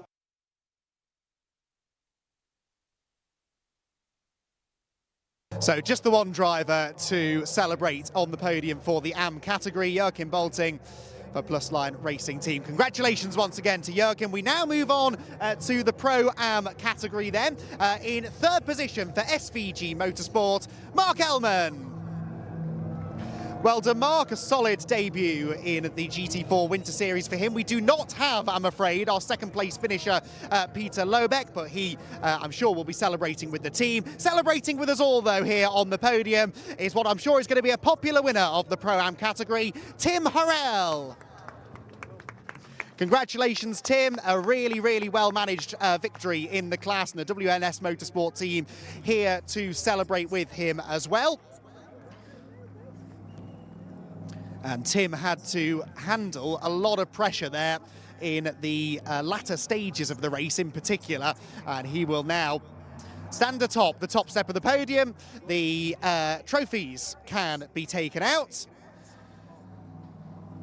Peter Lobeck's trophy, I'm sure, will be delivered to him in the garages a little bit later on, but Mark Ellman and Tim Harrell get a really, really nice response from the crowd down below the podium. Rightly so, they put on a really, really good show for us in the Pro-Am category. They pose for the photographs, and they'll be hoping that this is their first of many visits onto the podium in the GT4 Winter Series. Congratulations once again then to our Pro-Am class of drivers in the GT4 Winter Series. So in a moment or two, we will get our top 3 drivers from the pro class, our top 3 drivers overall in what was an enthralling first race of the season in the GT4 Winter Series. We've already heard from 2 of them. I might in a moment try and have a quick chat with Enrico Ferderer as well to see what the issue was in the latter stages of that race. But we need to get them onto the podium first. I think we are ready to go then with our pro and overall top 3 finishers. 3rd position for SR Motorsports, Enrico Ferderer. Congratulations, Enrico. Understandably, not quite as happy as he would have been had he managed to finish on the 2nd step, but it was a solid result nonetheless. In 2nd position, a hard-charging 2nd place for Charlie Hart. Well done, Charlie. Looks remarkably calm about the situation, had arguably the most exciting race, really, of our top 3 drivers. But it was, in the end, a dominant performance for our race winner for Elite Motorsport, Josh Rattigan, who gets a really big cheer from the crowd down below. Josh climbs onto the top step of the podium. The trophies will be handed out. We welcome back Mario Montero and Bruno Vieira and also Marco Suana to do the honours. And they will pose for the photographs. The cameras will be clicking away down below as we get our final podium celebrations for the GT4 Winter Series underway. I am going to try and have a really quick word with Enrico Ferderer, if that's okay as well. We can let the top 2 go, but Enrique, just wanted to very quickly have a chat with you because we want to know what the issue was there at the end. Yeah, so until the half of the race, the car was really fast. We were in 2nd position. And after that, we have a technical issue, and we don't know yet, but we will find out. Well, really unfortunate, but thank you for having a chat. Enrico Ferderer then 3rd position, 2nd place Charlie Hart. The win, of course, went the way of Josh Rattigan. And with that, we can move on now to our first prototype Winter Series action of the weekend.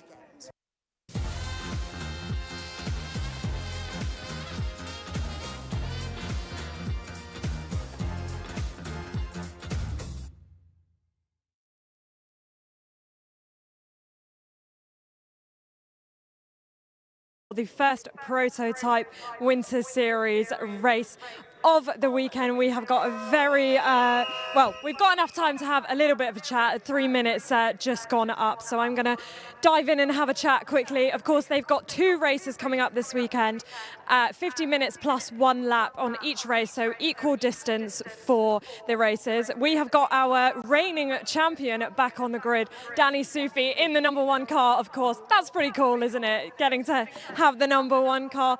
Danny Sufi, welcome back to the Prototype Winter Series grid. You're sporting the #1 on your car, of course, the reigning champion. So how are you feeling ahead of this first race? I'm stoked. I'm ready to drive. And the Estoril circuit, of course, you've raced here before. How has it been in testing this week, and how are you feeling? Are you going to be able to keep the number 20 behind you? No, it's been good. I'm really excited to be back here. We really enjoyed this championship last year, and so to be back and just familiar tracks, keep refining what we've been working on, go for the races, just, clean start, try and stay ahead, and then carry it to the end. And a long way to go in this season, but obvious question that I have to ask you is, can you do the double? Can you win back-to-back championships? I'm going to try for sure.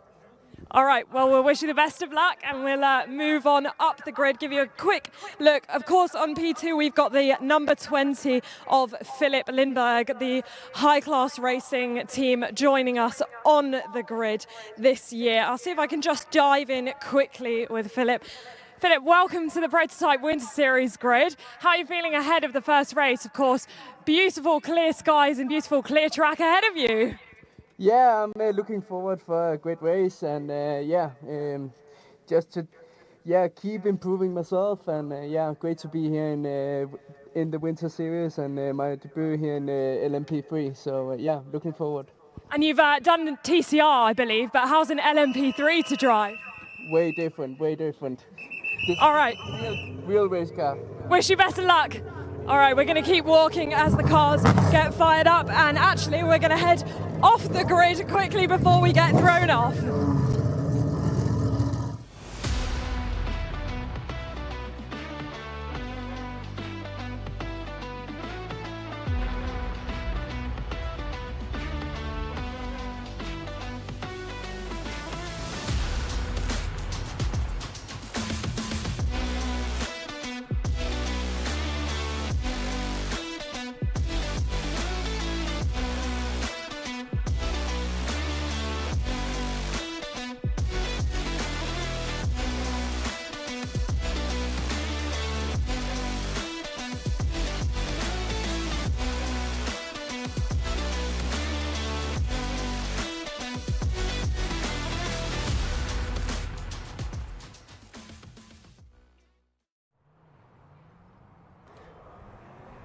Here we are then, the first prototype Winter Series race begins with the champ on pole position. Danny Soufi in his Ligier from Conrad Motorsport is your pole sitter.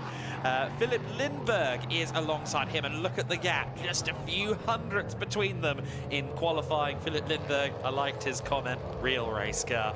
John Brownson for DKR Engineering set to line up third on the grid alongside Quintin Joseph in the number 87 CLX Motorsport Ligier JSP 320. Then it's Wolfgang Peyer in the number 12 car, the Racing Experience entry, and some interesting racing experience for Peyer. He is a former Dakar bike racer back in some earlier years. Mikael Doppelmayr in 6th position, rounding out our starting order for this race. He is in the number 64 M Racing outfit. That is the team of Ivan Muller and Jan Erlacher, of course, both world champions in touring car competition, and M Racing is their baby, as it were, and great to have them on the grid with us for this weekend. But it is Danny Soufi, the Virginian-born, but I think largely considers himself Texan driver. I've kind of been in and out watching Danny's career for most of it. He came over in the middle of 2022 to Europe with Conrad Motorsport, having done Mazda Miata racing, or MX-5s to you and I in Europe. Some drifting in a rather special C6 Corvette that I think he might have had his dad have a go at later on after he'd moved over to Europe. But he spent the last 3 years racing in prototypes. He was the vice champion last year in Prototype Cup Germany, and of course before that he was our champion in the Prototype Winter Series. I am expecting quite the race here. It's 50 minutes plus 1 lap. The pit stops vary based on the handicap system. We do get 2 formation laps as well in the prototype, so I've got time to tell you a little bit about that. Effectively, the grade of the driver lineup is what determines your pit stop time. So, because, for example, if you were running bronze only, you would have to be from pit in to pit out 96 seconds in the pit. So not 96 seconds stationary from entering to exiting the pits. You'd need to be in for 96 seconds. No one is doing that, soloing as a bronze or just having a pair of bronzes in the car. So we've got differing pit stops. The all-silver lineups, the rather more potent lineups, are front row of the grid. Danny Soufi and Philip Lindberg, they both have to be in there for 158 seconds, which obviously comes to 2 minutes and 38 seconds, which is a long old pit stop. So both of them are going to have a significant handicap. 3 cars, Lawrence Herr and John Brownson, Mikael Doppelmayr and Pierre Capper, David Drew and Quintin Joseph are all on 129-second pit stops. Matthias Bier Jakobsen and Wolfgang Peyer have 127 seconds in the pit. So effectively everyone else has around 2 minutes and 10, while it's about 2 minutes 40 for the front row of the grid. So that is going to have an effect on the race, certainly, the lengths of those pit stops. Danny Soufi, very familiar with this. And certainly in British club motorsport, there is the time-honoured tradition of the handicap race, where they start in a staggered manner based on the performance of the car. This is almost similar. You get the pure race where everybody is on their pure performance in the first half, and then for the second half, the handicap weaves its chaotic nature on the race, and we usually get quite a thrilling conclusion as a result. Yes, well, fingers crossed. If they've done their job correctly with figuring out that handicap, so to speak, then yes, fingers crossed, we will get a bit of a grandstand finish. But yeah, early stages, I think we've all got a feeling we know what is likely to happen. But you never know. If you lose track position early on, then that can certainly make life a bit of a challenge going forward. We saw in that GT4 race, not the easiest of places to overtake. So yeah, should be interesting this, but Danny Soufi knows the job at hand, just needs to get this rolling start correct, hold that inside line into turn 1, And as far as he's concerned, set sail, build a lead now, so he's got much less work to do after that pit stop. So Philip Lindberg will be his primary challenger, we suspect, in the early stages on the outside of the front row. Danish team, high-class racing. Danish driver Philip Lindberg, who has been racing in TCR Denmark largely over the last 4 years, but has run GT3 cars in his native land as well. But this is quite something else. As he said, this is a proper race car, and that is a proper noise. As they get underway, we are racing, and it is a great start from Danny Soufi. Looks like the CLX Motorsport car getting a good launch as well, but it will be Lindberg in second place, and actually Brownson stays in third place. I actually thought that Quinton Joseph there was going to get through into third place, but he remains there in fourth for the time being. Brownson, a driver with a lot of experience in LMP3 machinery. Quinton Joseph, conversely, has only done a couple of events in LMP3 machinery and only a couple of events prior to that in racing full stop. So an interesting battle going on there for third place, but rather as anticipated, Danny Soufi, familiar car, familiar track, reigning champion and early stage race leader. And it's that familiarity, really. Oh, mind you, that was a bit of a lock-up dropping down the hill. That was actually the second place car, wasn't it? Soufi already so far ahead. But yeah, it's that familiarity that's allowing him to not only be quick over the course of the weekend, but to be quick straight away at the start of a race. He knows the car, he knows how it will behave on low tyre pressures, on cold tyres maybe. He knows the track, so he knows, having started on the front row before, where to brake into turn one on the opening lap and where to position the car. So all of that familiarity certainly working in his favour, and that is why we expect, at least in this first part of the race, for him to pull away ever so slightly. Right now, Adam, the battle really to focus on seems to be this one for third position. Yeah, absolutely right. There is Quinton Joseph in fourth position, the Belgian racer who is sharing with David Drew. David, of course, a driver with a lot of experience in LMP3s. Actually first competed in an LMP3 car in 2015. That's the first year of LMP3 racing. So he's been part of the LMP3 landscape from day one. And just 27 years of age as well, so that's a deceptive level of experience for someone who I would still like to consider a young man, because I'm 27 too. You can imagine how I feel, having reached the dizzying heights of 30 years old last year, and not thrilled about it either. But there you go, racing drivers do seem to get younger and younger all the time, and you know, it is a valid point really, that, isn't it? Because drivers do now appear on our radar from the ages of 14 and 15. It can sometimes feel like they're a hardened veteran, and they haven't even hit their mid-20s yet. So, and of course the talent pool is just so impressive these days. So they come in, they are immediately competitive as a teenager, and a long and prosperous career can follow as a result of that. Pretty prosperous opening lap that for Danny Soufi, only the 3.3 seconds quicker than anybody else on lap one, and already starting to increase that margin on the second lap. Philip Lindberg in second, John Brownson third, actually in the end keeping Quinton Joseph at arm's length. But we'll see whether or not Joseph can bring that gap down a little bit, if anything, being reeled in now slightly by Wolfgang Peyer in the number 12 car, who we just saw on picture heading through the uphill chicane. But in a longer race such as this, the drivers will very much be trying to just settle into a rhythm here in the early stages, let the race come to them. It can be very easy to overdrive in the early stages and use up all of your stuff, so they're going to be taking it a little bit easy maybe, but know really that this race could well be decided in the second half. Yeah, absolutely. It looks like we have a slight transponder issue for a few cars there. The timing screen is doing flips and tricks, but it is indeed Danny Soufi still in the lead of this race.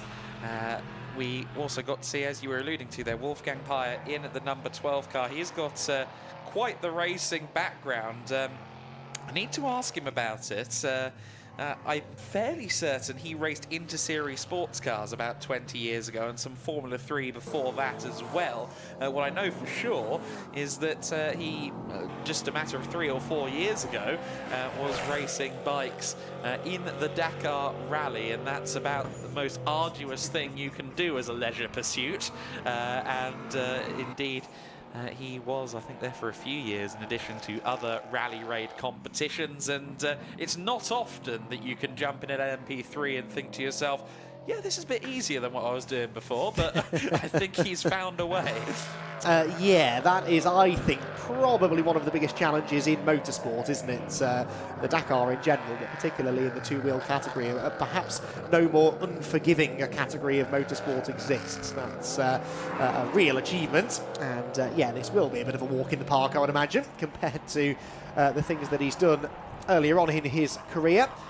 There is Wolfgang Payer heading through the final few corners now. And out onto the main straight. Well, actually a fair distance now behind the next car in front. They've all spread themselves out rather. Not quite as much as the time extreme would have you believe. It's not a 1 minute 10-second lead for, well, anyone, certainly not for Doppelmayr. Danny Sufi, though, with about a 6-second gap, I think, back to Philip Lindbergh in second position. Time extreme maybe now starting to catch up with itself, but well, when you find yourself in some clean air like this, it can be difficult sometimes for a driver, I think, to settle into that rhythm and to sort of, you need someone to gauge from as to how quickly you're going, and when there's no one else in sight, that can be a bit of a challenge. But the team, I'm sure, will be on the radios, keeping them in check with lap times and whatnot. Of course, different drivers like a different level of information being thrown at them. Some drivers want to know everything, and others want the radio communications to be kept to a bare minimum. And there's so much to learn. Working with your team on that is a good way to go. It's quite surprising, actually, that Philip Lindbergh has fallen off quite so much. The back of Danny Sufi so far in this race, just on 6 seconds back now from our reigning champion in the Prototype Win Series. Of course, they were just a few hundredths apart in qualifying today, so it's quite a surprise, actually, that Lindbergh is dropping back. However, of course, as Izzy alluded to on the grid, largely Philip Lindbergh's racing has happened in TCR competition, which is quite a different ball game from LMP3 cars. We know Lindbergh is very capable, has had some good results in TCR Denmark, but certainly Danny with the edge when it comes to race distances in prototypes. Yes, and you know, possibly that will affect your confidence in the early stages. Danny, because he's used to high downforce prototypes such as these, he knows, like I said earlier, exactly how hard you can push that in the early stages, whereas Philip, you know, TCR, you have to bed those things in. Cold rear tyres, less downforce to catch you if you get it wrong. So maybe as the race goes on, he'll start getting quicker. He was actually a 1/10 of a second faster than the race leader through the first sector this time. So maybe now starting to pick up the pace a little bit. For third, it's getting a bit closer here. John Brownson and Quentin Joseph are starting to get themselves together a little bit more, I think. So this could be, again, where most of the excitement in this early part of the race is to be found. John Brownson turns his way down through turn number 6. Tricky corner that. It sort of opens out, but goes quite steeply uphill as well. You can see him taking a much different line to Quentin Joseph behind. Much tighter line for the chasing car. We'll see at the end of Sector 2 who got it right. Sector 2, I think, finishes just around the corner from where they are now. Yep, 48.9 for Brownson, 49.1 in the end for Quentin Joseph. So ever so slightly slower, but still very much within range, within sighting range of the man that he is pursuing. The really exciting thing when you look at it is the level that these teams are at. Of course, Conrad Motorsport, Danny Sufi leading the way there. Both Danny and Conrad these days are regulars at the Nürburgring 24-hour. In second place there, High Class Racing, 35 years of history. And of course, these days, regulars on podiums in Asian Le Mans, European Le Mans, IMSA, all over the sports car racing landscape is High Class Racing. And then in third place, DKR Engineering. They have stood on the LMP2 Pro-Am podium several times at Le Mans 24 hours. And indeed, they have won championships in the European Le Mans Series and the like.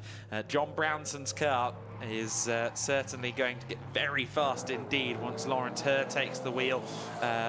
Very interesting lineup, those two. Laurent Herr, 27 years of age, a 3-time champion in LMP3 competition, twice in the Michelin Le Mans Cup, and once in the LMP3 European Le Mans Series class.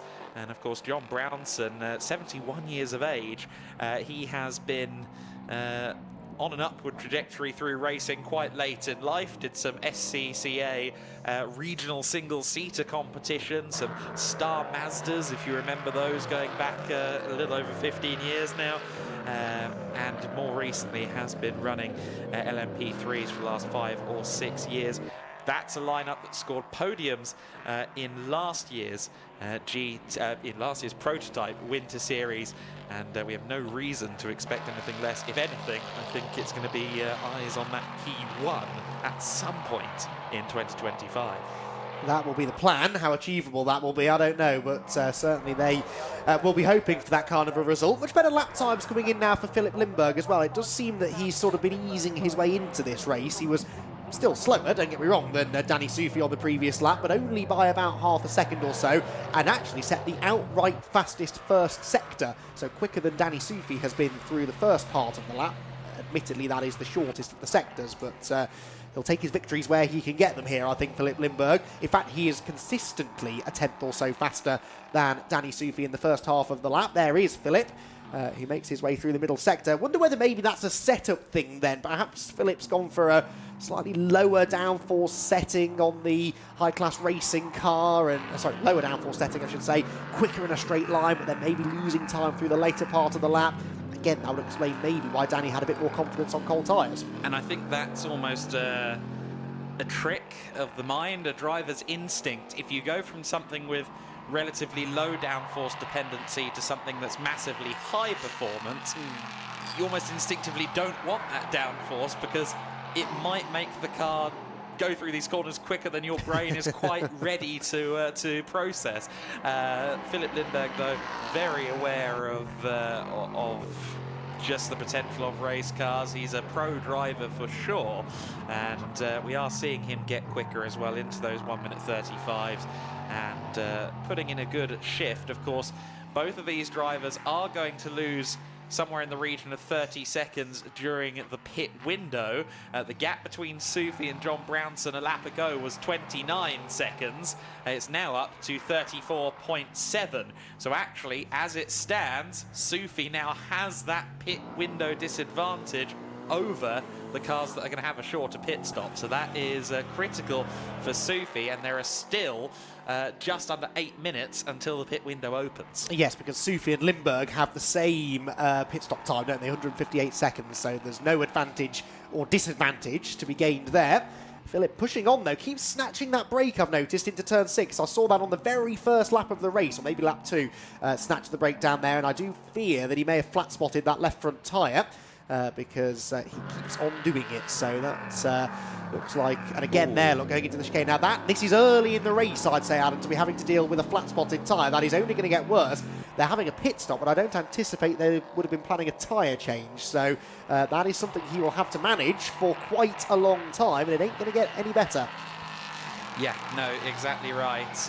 It is going to be a tricky one, and as you said, it was the first lap of the race going to Parabolica Interior that we saw that first lock-up, and the problem with the lock-up is it can build. That flat spot can grow, the vibrations get worse and worse.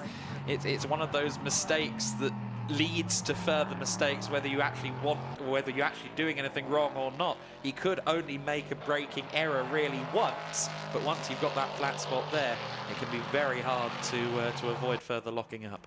Yes, and that is something a lot of people don't really know about until they do it. Yes. Sometimes one of those, a bit like pad knockoff is another thing that you only really learn from when it happens to you, and then you never forget it because it's a pretty terrifying feeling barreling off into a corner and not having any braking capability. This battle continues to bubble away, doesn't it, between John Brownson and Quentin Joseph.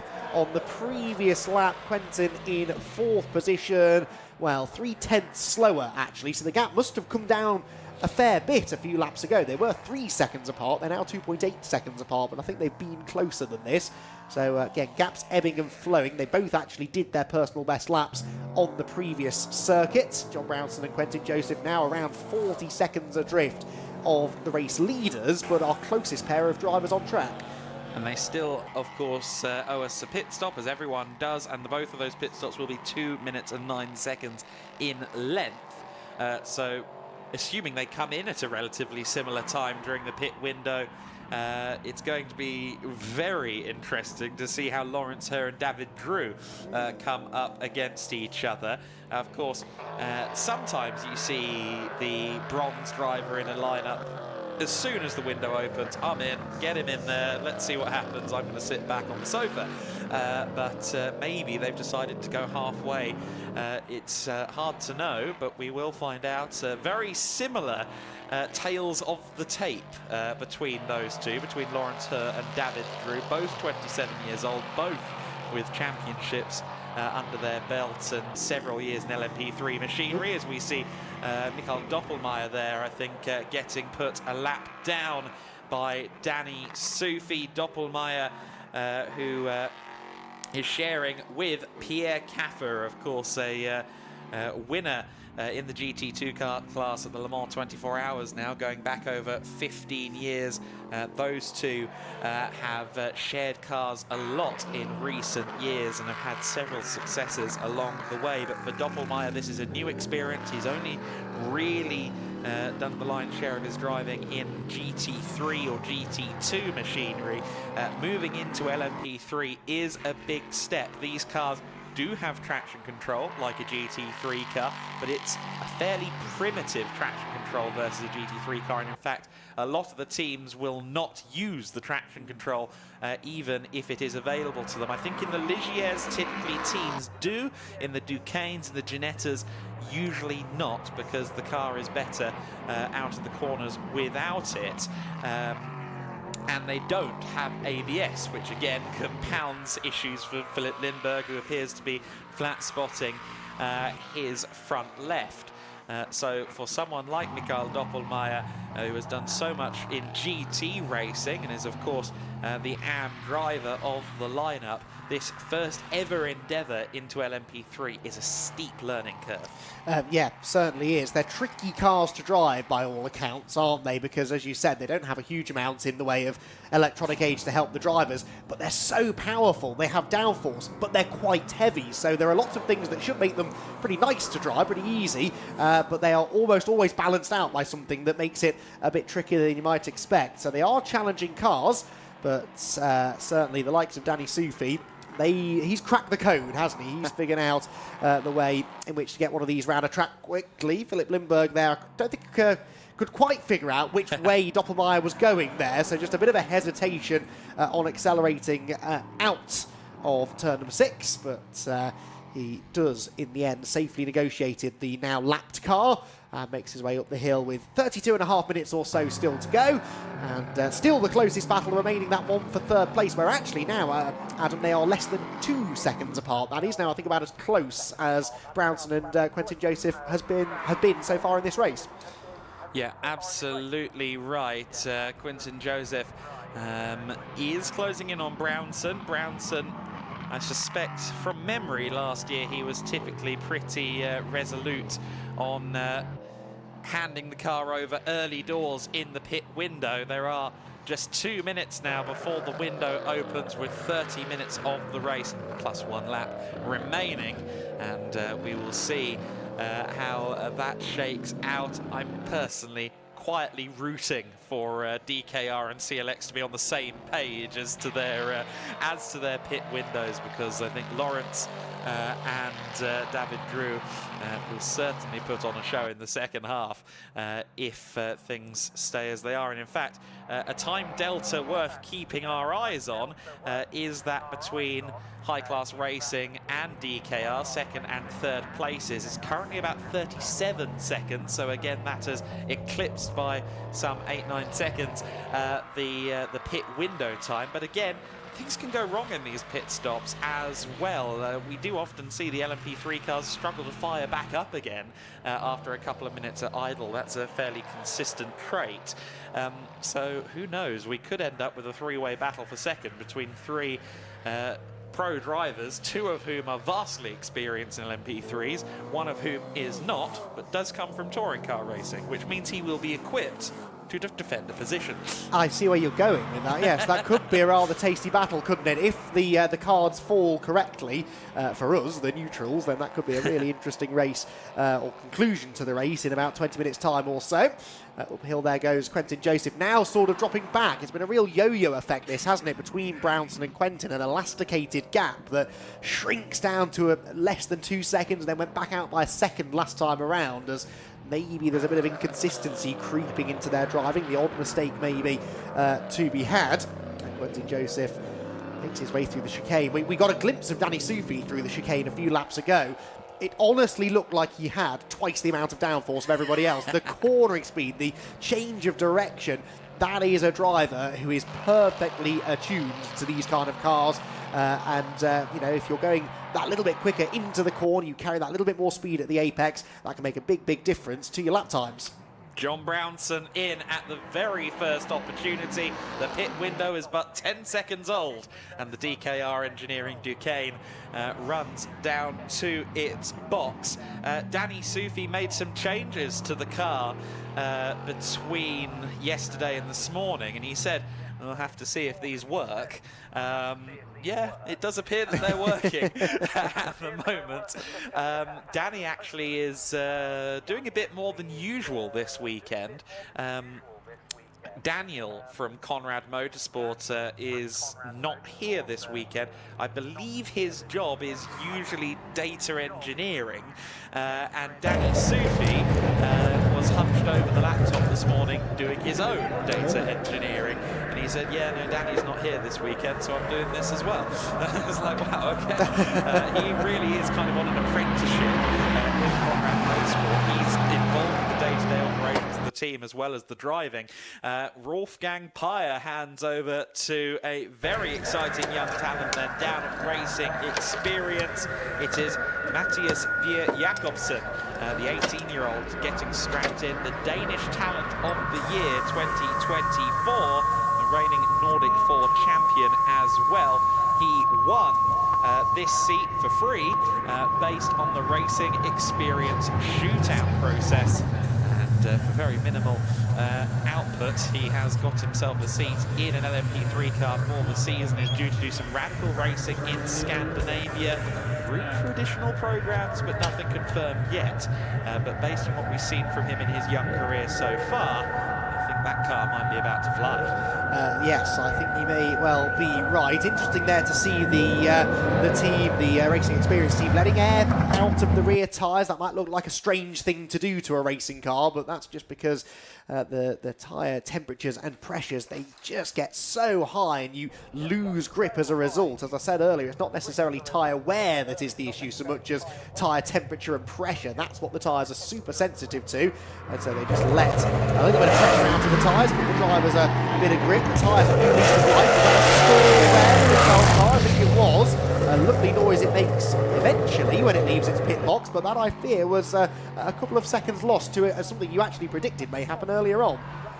Yeah, these can be tricky beasts to get back off and underway. So then, the 12 car is on its way out. Already exited the pits has Lawrence Herr in the number 3, so he's out there. Lindberg and Sufi have continued on their way. Everyone else has either served or is serving their pit stops.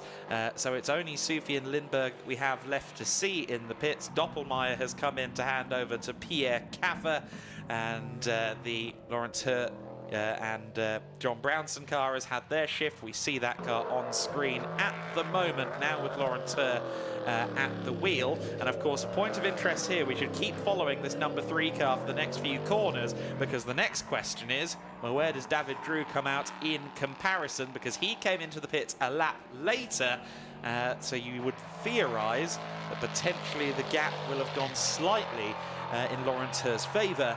But let's wait and see how it shakes out. Already, I would say the body language of this car just looks a little bit more attacking, doesn't it? A bit more decisive, maybe. So Lawrence Herr pushing on. There is the car look coming out of the pit lane, and Lawrence Herr is going to go through. So Lawrence Herr will definitely be ahead of the number 87 car. By how far, we'll have to wait and see. But David Drew hadn't yet got to the pit lane exit line, so still stuck on the pit lane speed limiter. And look, that's an enormous gap now between the two of them. Still, the 87 car hasn't appeared. Now it does, but I'd say that's got to be getting on for 10 seconds or so now, adrift of a podium. Yeah, 11 or 12, I reckon, at the very least. That's a big gap between the number 3 and the 87. David Drew is good. I'm not sure if he's that good. We're going to find out, though. Danny Soufi is into the pit lane to make his mandatory stop. Again, you can see there's some tyre pressure adjustments. It's a fairly leisurely pit stop at just over 2.5 minutes, so they've got time. I'm sure if Danny was so willing, he could probably hop out and see how his data's doing before he gets back in the car. But he does continue to sit there in waiting, which has handed the lead, at least temporarily, to Philip Lindbergh. So the Ligier from High Class Racing leads the way and is the only car left to serve a pit stop. He's still got 5 minutes to do so before the window closes. There is the number 3, that is Lawrence Herr, and he is on the charge, as we said. Aggressive body language. That car is hustling. Well, he's just set the fastest first sector of anybody, so quicker than anything Danny Soufi managed. Well, in fact, it was Philip Lindbergh, wasn't it, who was the Sector 1 maestro earlier on, but personal best in the second sector too means that this car number 3, has now set the fastest lap of the race. So Lawrence Herr not only looking likely to defend third position, could he prove to be a bit of a problem for the top 2? We still have 24.5 minutes of this race to go, and he is absolutely flying. He's just gone quicker again in Sector 1. Interestingly, number 87, which is the David Drew-driven machine, on his outlap has set the fastest final sector of anybody. So there's some pace in these drivers who are fresh in for the second half of the race. They know exactly where they stand, or they will do in a few minutes, in relation to everybody else once all of the stops have been done. There is the confirmation of the fastest lap by Lawrence Herr, but he is already going quicker on this lap that we're watching. Yeah, Lawrence Herr is a almost second to none talent when it comes to LMP3s. Meanwhile, I can hear Danny Soufi's car firing up from the pit lane. That's the good thing about the LMP3s. You could almost audibly call this race without any pictures. Here comes Soufi. Of course, the pit limiter area continues on well down towards the first corner. So you've got this agonizing moment here of just driving along what kind of feels like you should already be kind of off the limiter, but no, he has to wait. And there is Pierre Caffer at the back of the field. Yes, I'm sure that car is going to be lapping a lot faster now as well, with Pierre at the helm. Yeah, so there goes Danny Soufi back out on track. More and more purple sectors coming in from drivers elsewhere. Another fastest lap look for Lawrence Herr. So a 1:34.1, Soufi's best lap so far. A 35.1, that's a full second quicker than Danny Soufi has been so far in this race. Now, maybe Danny was keeping a little bit in reserve. I don't know, but that will be a little bit concerning. As big a lead as he's had a longer pit stop than some of these drivers behind, so they're closer to him now than they were before the stops, and that gap could keep coming down. David Drew now actually steals the fastest lap away from Lawrence Herr, only by a few hundredths of a second, but yeah, this could be about to get quite interesting. It could be. I think so long as Danny's pace remains as is and doesn't drop, he should be okay. But let's see how this unfolds. Into the pits comes our effective second place man, momentary race leader Philip Lindbergh. So he is not going to swap. He's a solo driver just like Danny Soufi.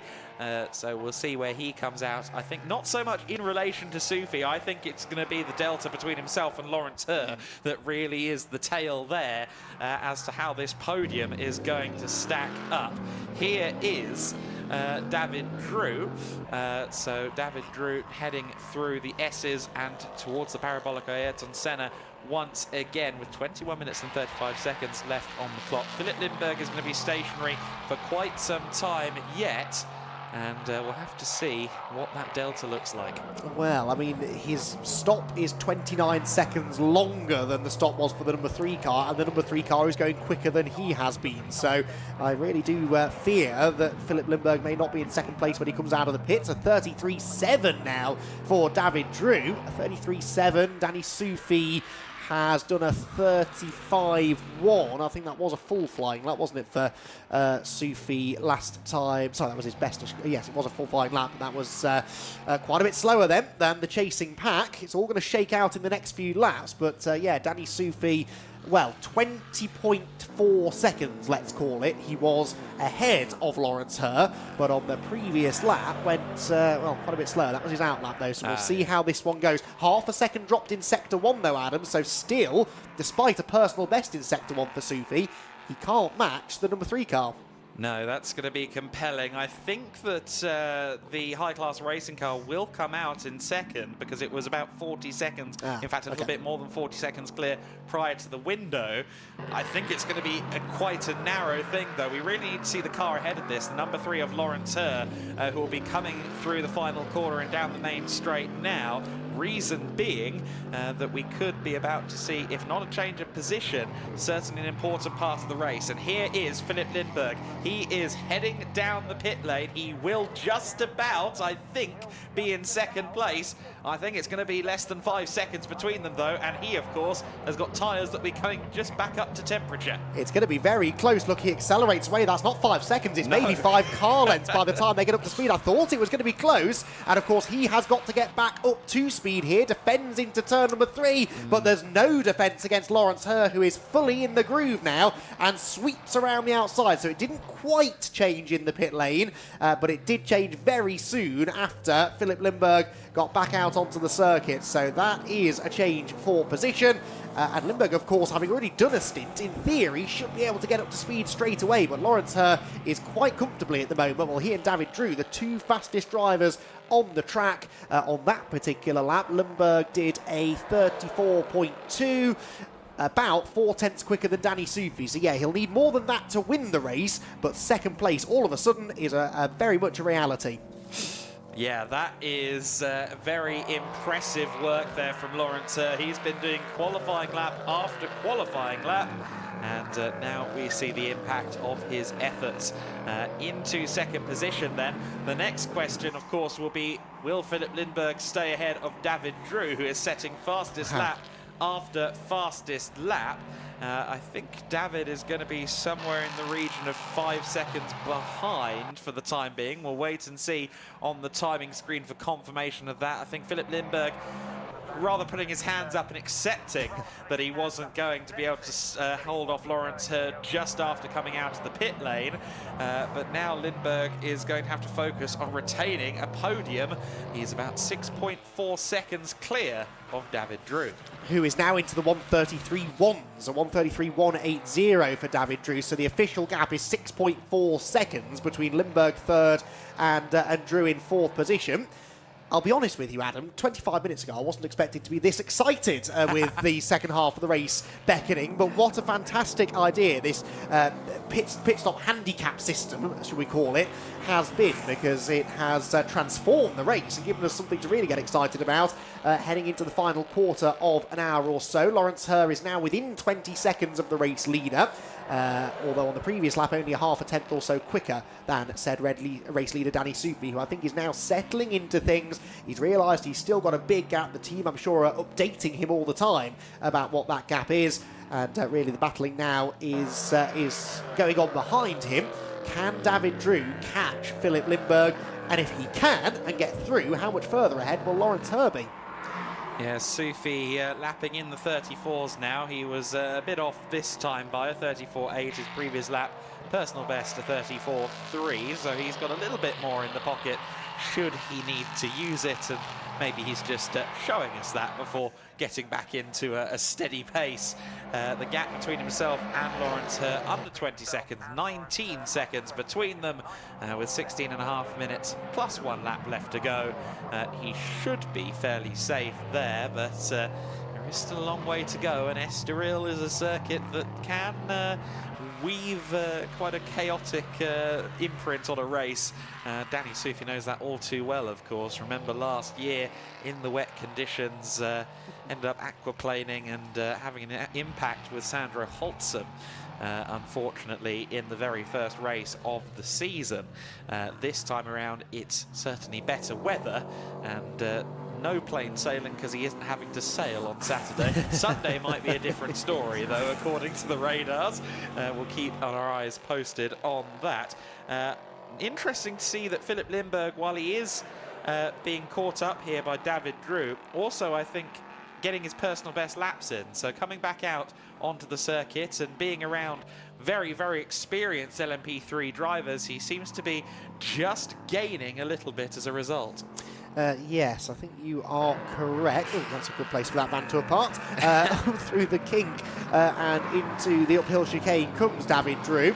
Yeah, things now a bit more static. David Drew is still the quickest man on track, but not by the colossal margins that we were seeing earlier on. On the previous lap, he was a full second quicker than the leader. Of course, the problem is that he is 30 seconds or so adrift of Danny Soufi out in front, but he's not that far behind Philip Lindberg, so that battle, I suspect, is going to be one which is joined very shortly. There is Soufi heading uphill, and is that Pierre Caffer catching him back up to unlap himself? I think it is, because we sort of said that Pierre Caffer would be rapid in the second half of the race. He was another driver who I noticed was lighting up the timing screens earlier on. His best lap is a 33.7, which is actually almost as quick as anything that those at the front have been doing. It's a shame he's a lap down, but he gets now to show Danny Soufi that he is every bit as quick as him.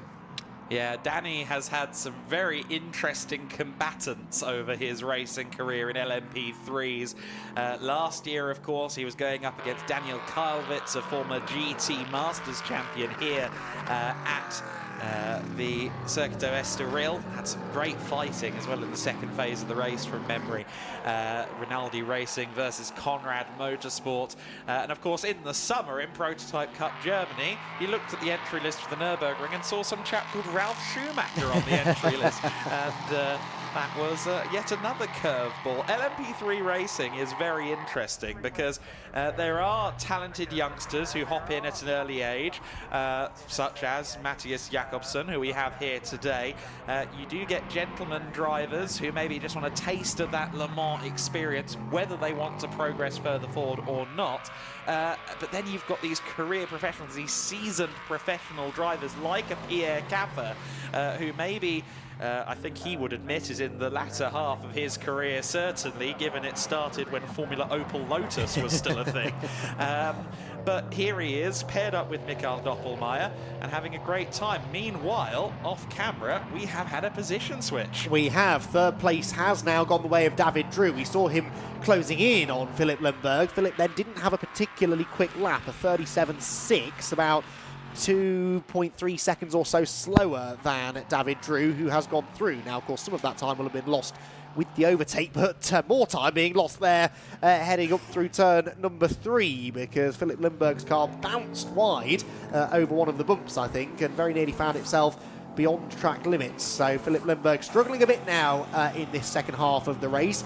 Physically demanding race, I'd imagine. These cars will be very warm inside on a day like this. They are not the easiest cars to drive, as we documented earlier on. The G-forces through the high-speed corners will be a challenge too. So Philip Lindberg perhaps starting to feel that now as we move towards the final 10 minutes. And unfortunately, his podium position looks as though it's slipping away.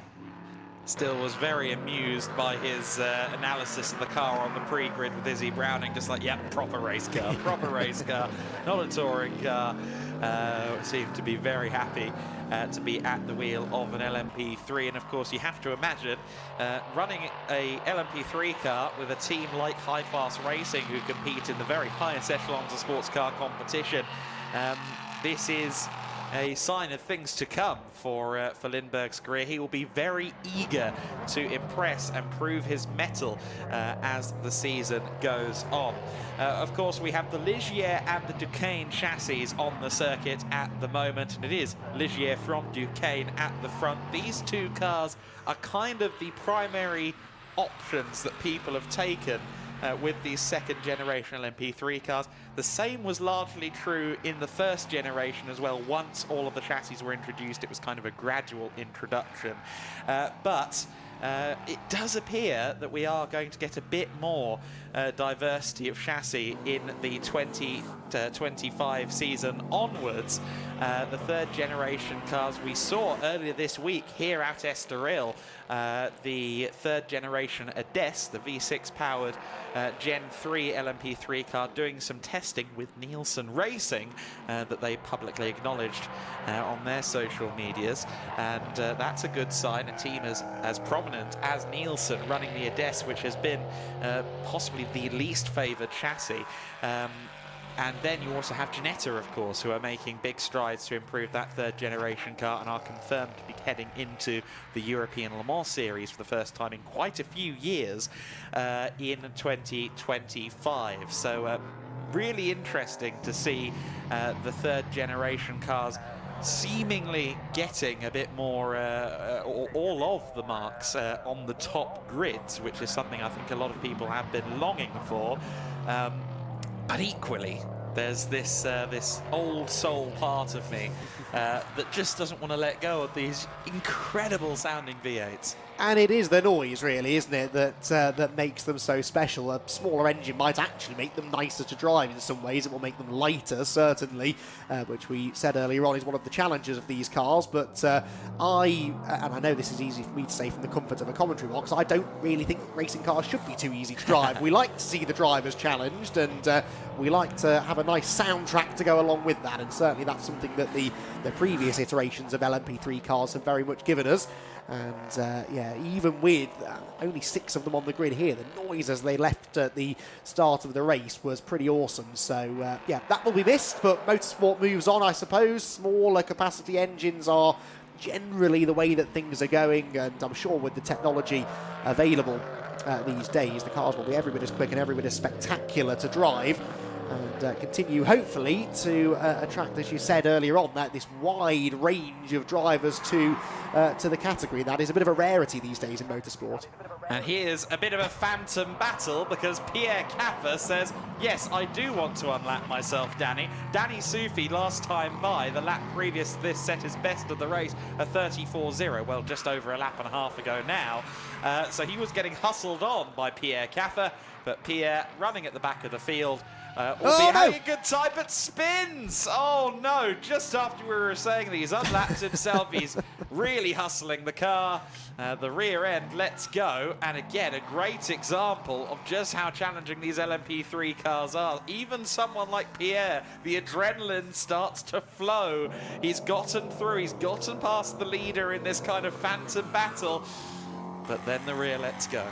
The next words out of my mouth, Adam, were about to be, this is not ideal for Danny Soufi, because this could pose a distraction to the race leader that he could do without. And a distraction is definitely what that was, wasn't it? Pierre Caffer spinning in front of him. I'm sure Danny's eyes would have widened significantly when that happened. He picked the right way to go, thankfully, and at least because he had at the start of the lap a nearly 17-second lead over Lawrence Herr, he was able to just roll off the throttle, hit the brakes maybe even, to safely negotiate that situation. That will, of course, have shrunk the lead margin slightly. We'll see exactly by how much at the end of the lap. I'm sure he will still be feeling reasonably confident, but that was a situation he would have rather avoided for sure. Of course, from Pierre Caffer's perspective, he was probably thinking, right, I've unlapped myself from the leader, better get on with this now, hadn't I? I don't want to sit here and hold him up. And the very next corner overdid it slightly, but 7.5 minutes to go. There's a chance, I suppose, Pierre could still catch back up again. It is now the length of the pit straight, I think, between the leader and second place. We'll get that gap for you momentarily when Lawrence Herr crosses the line.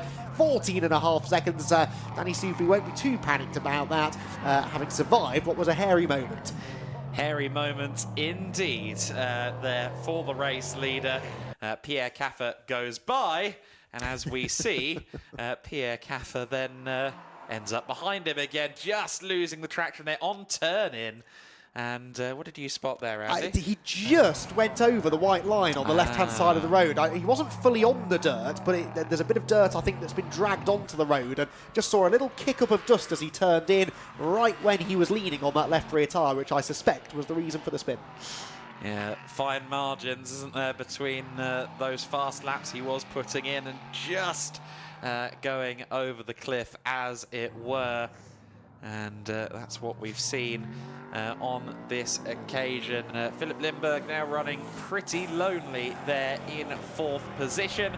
As we alluded to, TCR Denmark, but also the Danish Endurance Championship in 2021, which he had a role in helping a team win in a GT3 Audi back in 2021. So he had that trophy added to his cabinet and has been a podium finisher and a race winner in TCR Denmark.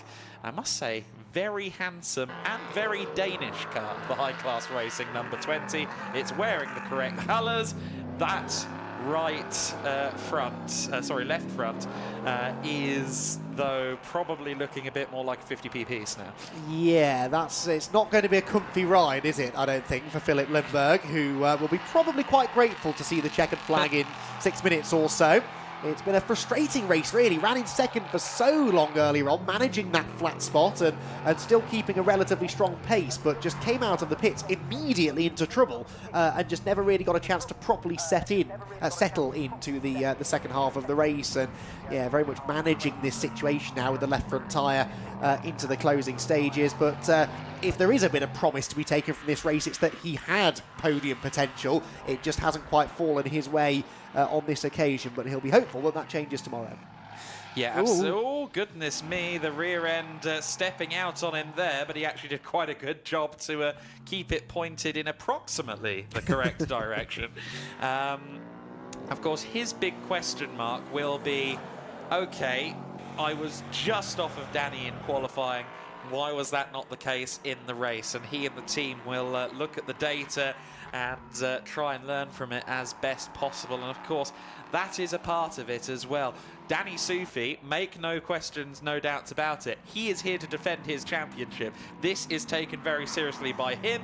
The Prototype Win Series is taken very seriously by all of the competitors, but there is also that element for those taking their first steps into this style of car, just like Philip Lindberg, of learning for the future, wherever that future is, including further seasons of Prototype Win Series.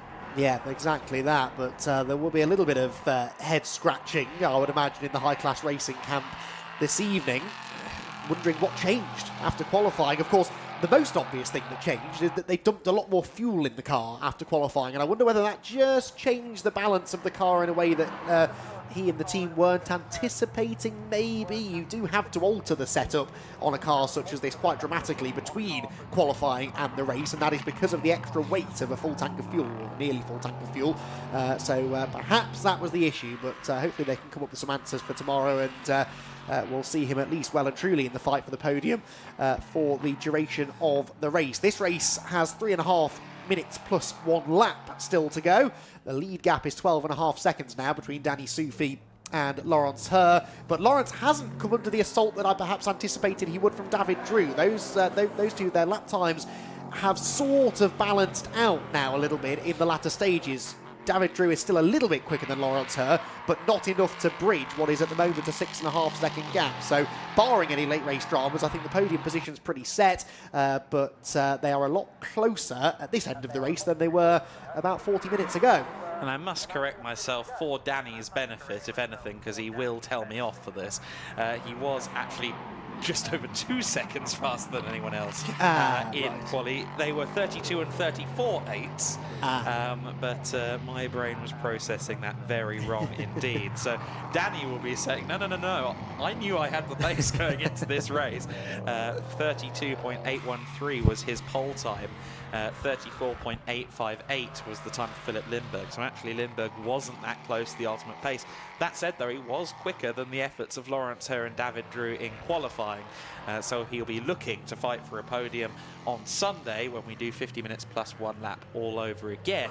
And of course, that also, 32.813, tells you that Danny definitely has something in the pocket, just in case he needs it, because his best lap of the race, 34.0. It's not realistic to always expect a quali time in the race, but certainly, I think if he needed to go into the 33s on race pace, he can. That's interesting, though, isn't it, then, that Lawrence Herr and David Drew have been faster than him in the race, but not in qualifying. As you say, maybe he's driving at 90% because that's all he needs to do, but intriguing nonetheless that they seem not only closer to his pace, but indeed faster over the course of this race run. I'm anticipating 2 more laps to go, probably, in this race, because by the time this time he will come across the line with 1 minute and 15 seconds to go. The next time around there'll be no seconds to go, and we have that bonus lap in at the end, which I'm sure he will negotiate, hopefully trouble-free. Accelerates onto the pit straight with there Pierre Caffer off in the distance does Lawrence Herr. 12.4 seconds now the gap to the race leader, and his margin back to David Drew is, well, 4.9, so it's coming down a bit more rapidly now, but again, I suspect Lawrence Herr is very much managing the pace now as we run towards the checkered flag. An observation, if I may. DKR Engineering, one thing I really enjoy about them is they show up to the Prototype Win Series with a nearly bare carbon fibre car. Last year, it had a little orange nose tip. This year, the airbox is painted in a kind of slightly off blue. But is it just me, or does it look quite a lot like a Conrad Motorsport car? Especially from above. Yeah, I don't think they thought that one through, did they? Yeah, that's... well, they're gradually adding some colour to the car anyway, but I'm like you, I quite like the sort of naked carbon fibre effect. Yes. And when you get to see that car up close, actually, it really does look like a proper bit of kit, doesn't it? The liveries can sometimes disguise the intricate design of a high downforce car such as these ones. So, yeah, a pleasant effect for sure. Danny Soufi heads off the final corner, though, with 1 more lap of the Estoril circuit to be completed before he claims the first Prototype Winter Series win of the year. Yeah, 1 lap to go here, of course. We've still got more racing to bring you. The GT Winter Series will be out next. Alessio Ruffini last year showed up with a bare carbon fibre Lamborghini. I begged him not to put decals on it. It's come back this year, very decaled indeed. Danny Soufi, though, on the final lap of the race, as we've said, going through towards turn 3 now, the Lamy bend. Very difficult corner. Camber is very iffy. We just saw it claim Pierre Caffer earlier on, of course. And getting the traction right out of that corner is an immense challenge. Curva VIP, and then onto the back straight. Of course, there is a kink there. It is called turn 5. A turn in this car, it absolutely is not. Although in the rain, as we saw last year, yeah, it is. Turn 6, Parabolica interior, then downhill towards Arella for the final time. For Danny Soufi, this race really has been a controlled exercise. The defending champion didn't always have it his own way. He was consistent. He wasn't always at the very front, though. He got some challenges from, in some cases, part-time entries during 2024. In 2025, the season is kicking off in the best way possible. 1 final bend between himself and the checkered flag. The Parabolica Ayrton Senna gives way to the kilometre-long main straight. And for Danny Soufi, it is win number 1 for car number 1. He wins the first Prototype Win Series event of the season. Pierre Caffer crosses the line second, but he is 6th and a lap down. Second in the standings. Lawrence Herr across the line to take that silver medal position, as it were. And David Drew rounds out the podium places. Both of those drivers were homing in on Soufi, and of course they will be starting the Sunday race. So I think the first half for Sunday is going to be quite the thriller. Philip Lindberg is the car we expect to see next in 4th position. He's just coming out of the final corner now, and he will cross the line in his first LMP3 race to a very strong result and a good consistent outing as a whole. Matthias Bier Jakobsen will take 5th position. The youngster, we haven't seen that much of him in this second phase of the race, but he has been there in the 1 minute 33s as well, setting consistent and very quick pace. In fact, his fastest lap better than Danny Sufi's fastest lap in the race. So Matthias Bjerre-Jacobsen really showing his stuff in his first LMP3 race, and of course he will have the opportunity to take the start on Sunday and put the car into a strong position for Wolfgang Peyer in the second phase on Sunday. And then in 6th place already across the line, having finished a lap down, of course, being Pierre Caffer. So that is everybody across the line. And it is a win for Conrad Motorsport for Danny Sufi, the American and the Austrian flag German-based team, having a very strong opening to their 2025 Prototype Winter Series campaign. Prototypes alone, though, might not be all we see them in. There are plans to get a Lamborghini GT3 car out next week at Portimao in the GT Winter Series as well. So lots of exciting stuff on the imminent horizon for Conrad Motorsport, and indeed for us here in the GEDLICH Racing paddock, as one of the famed teams of European sports car racing looks to perhaps expand their efforts a little bit more next week. Of course, they've still got the Sunday race to look forward to here in the Prototype Winter Series, and I doubt it's one that Danny Sufi is going to have all his own way on the Sunday.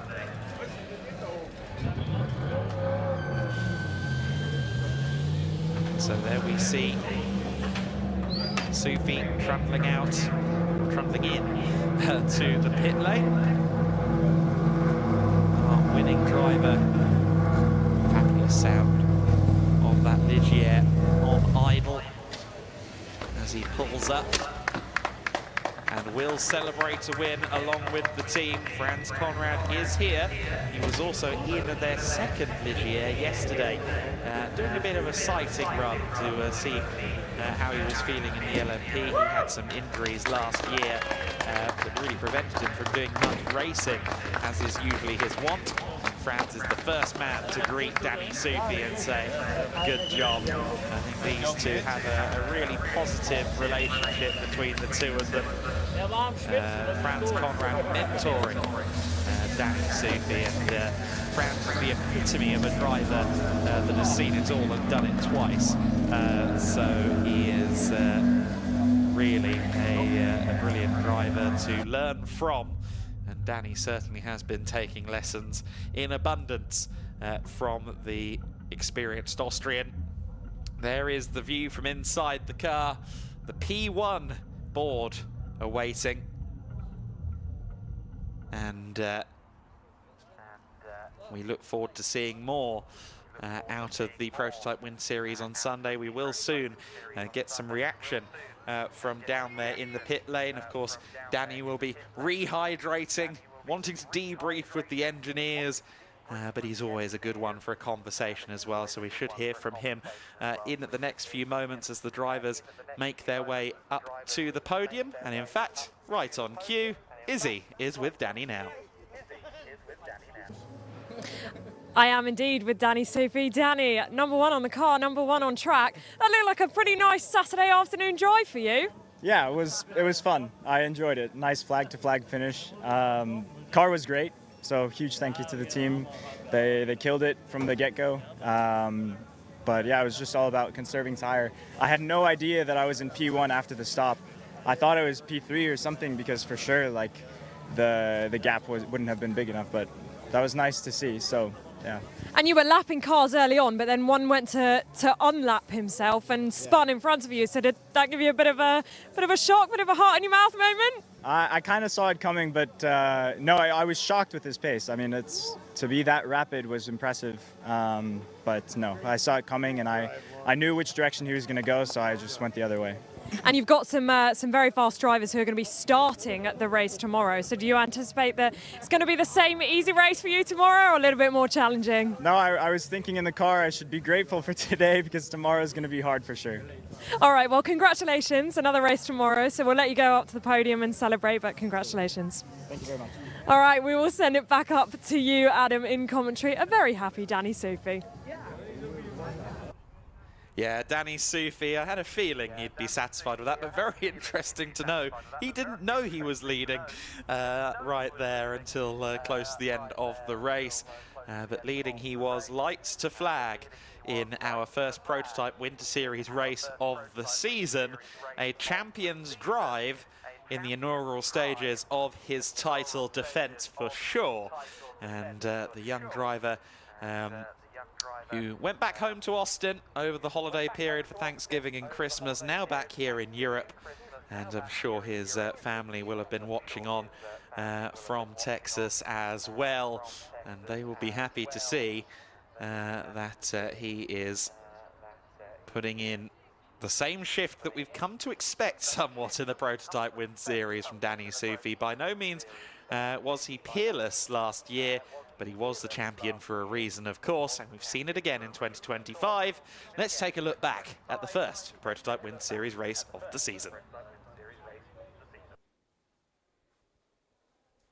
The V8 Thunder of the second generation 5.6 litre V8 LMP3 cars roared into life to the thrill of the fans. As you can see, a great turnout of fans for this free to attend event. The GT Prototype and GT4 Winter Series, and plenty of fans enjoying the action as we see them there. But it was a drag race to the line between Lindberg and Sufi as the race got underway. Certainly Sufi got the better of the starts, and Lindberg unfortunately couldn't really match Danny Sufi in the early stages. An early lead, a clear lead for Sufi through the first few turns. Meanwhile, John Brownson and Quinton Joseph, who were having a bit of a scrap for third and fourth position. Wolfgang Peyer behind them as well in the number 12 Racing Experience car, and Michael Doppelmayr at the rear of the field during these first stages of the race. While Wolfgang Peyer was somewhat lonely, as was Doppelmayr behind him, it was a close run thing for third place. Brownson was only ever a couple of seconds clear of the Belgian Quinton Joseph in this early phase of the race. Of course, the first 20 minutes fairly steady going for everybody, but the pit window would do its thing at the halfway point of the race and shuffle up the deck a little bit in this prototype Winter Series race. There you can see the gap about as big as it got in the battle for third and fourth position. Quinton Joseph would sometimes be getting close to the rear wing of Brownson. Then Brownson would respond. It was a high-speed chess match for third and fourth position between DKR Engineering and CLX Motorsport, of course, formerly known as Cool Racing. Meanwhile, for Philip Lindberg, it was a battle against his own front left tyre for quite a long part of this race, having to deal with some tyre lockup on occasion. But all in all, putting in a good shift at this time in second position. However, of course, the two drivers behind him, or the two cars behind him, would be taken over by pro drivers for the second phase of the race. And not only that, but they would be with a 30-second shorter pit stop owing to the pit stop handicap system we have here in the prototype Winter Series. So 129 seconds for the cars behind him, 158 for himself. That was a high pressure scenario for Philip Lindberg, and as we'd find out, second place wasn't going to stay his for long. Danny Sufi was comfortable in the race lead, and further back in the field it was fairly clear running for Wolfgang Peyer as well. The ex-Dakar driver, though, rider, I should say, handing over to Matthias Jakobsen, who just struggled slightly to get the car out of the pit lane, but eventually he did. This was the shift, or rather the move back into second place for Lawrence Her and DKR Engineering. Or at the time, I should say, it was third position there for Her over over David Drew, sorry.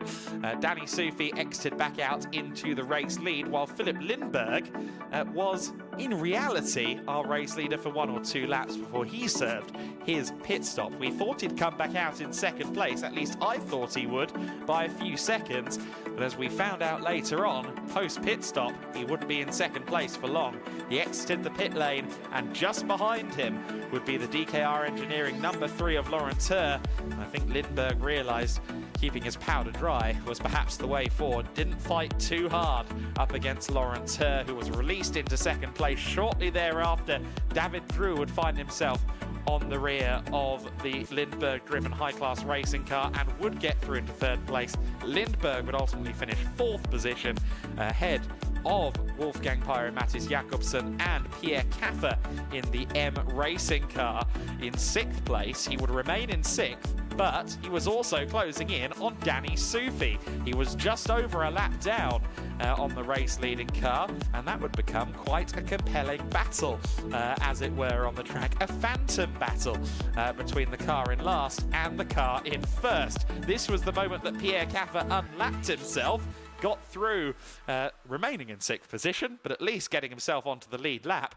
Alas, it was to be short-lived, because just 2 corners later, he would just put a wheel wrong going into turn 3. The rear end would let go. Danny Soufi did a good job of avoiding. Pierre Caffer would rejoin the race, as you can see here. However, a slight error, and perhaps a slightly dented ego for Pierre after that error. Soufi then was left clear at the front of the order to cruise home to a race victory, and he would do so at the front. Equally, Lawrence Herr, while he was seeing David Drew close in slightly from 3rd place, it wasn't to be a result for him. It was a checkered flag, though, for Danny Soufi. Soufi and Conrad Motorsport back in the Prototype Winter Series, and the reigning Drivers' Champion from 2024 has started 2025 firmly on the right foot.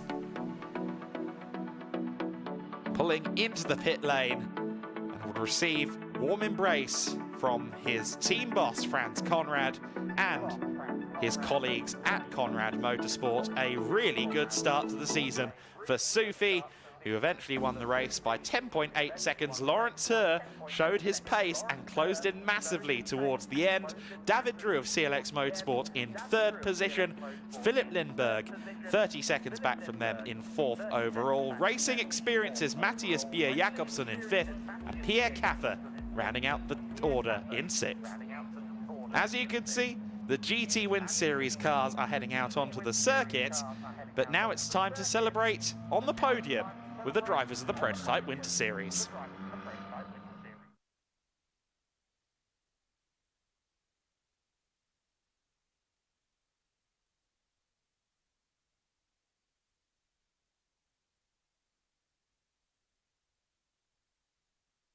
So we are good to go with the podium for the Prototype Winter Series then.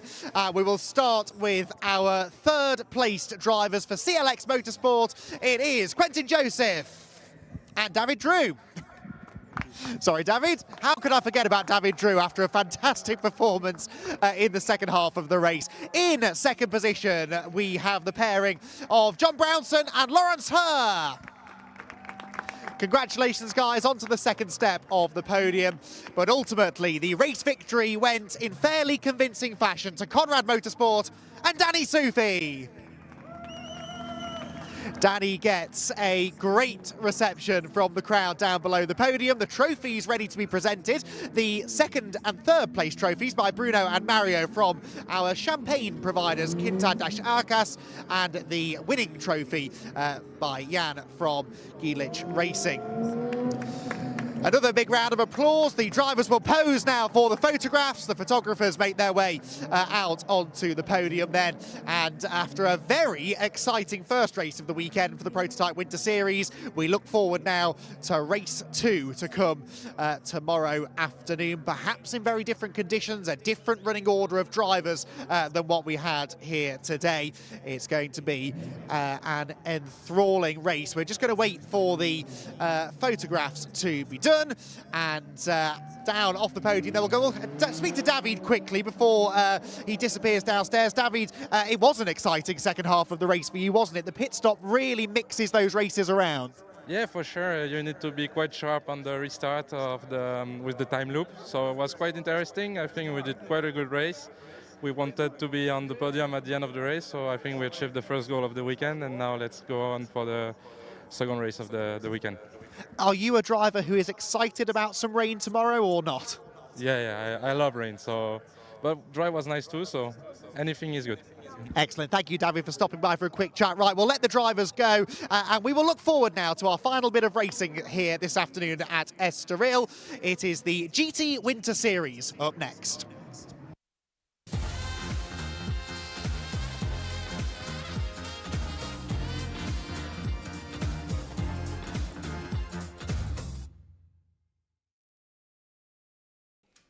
So the GT Win Series cars heading out on to the circuit now.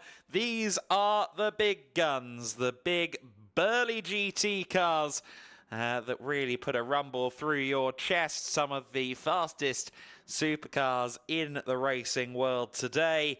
We've got a hearty mix of single mate cars from the likes of Ferrari Challenge, Lamborghini Super Trofeo, Porsche Carrera Cup, et al., and GT3s up there at the sharp end. The sharp end, I believe, is where we'll find Izzy Browning. That is indeed where you will find me. Last race of the day. Can't quite believe it's gone so quickly.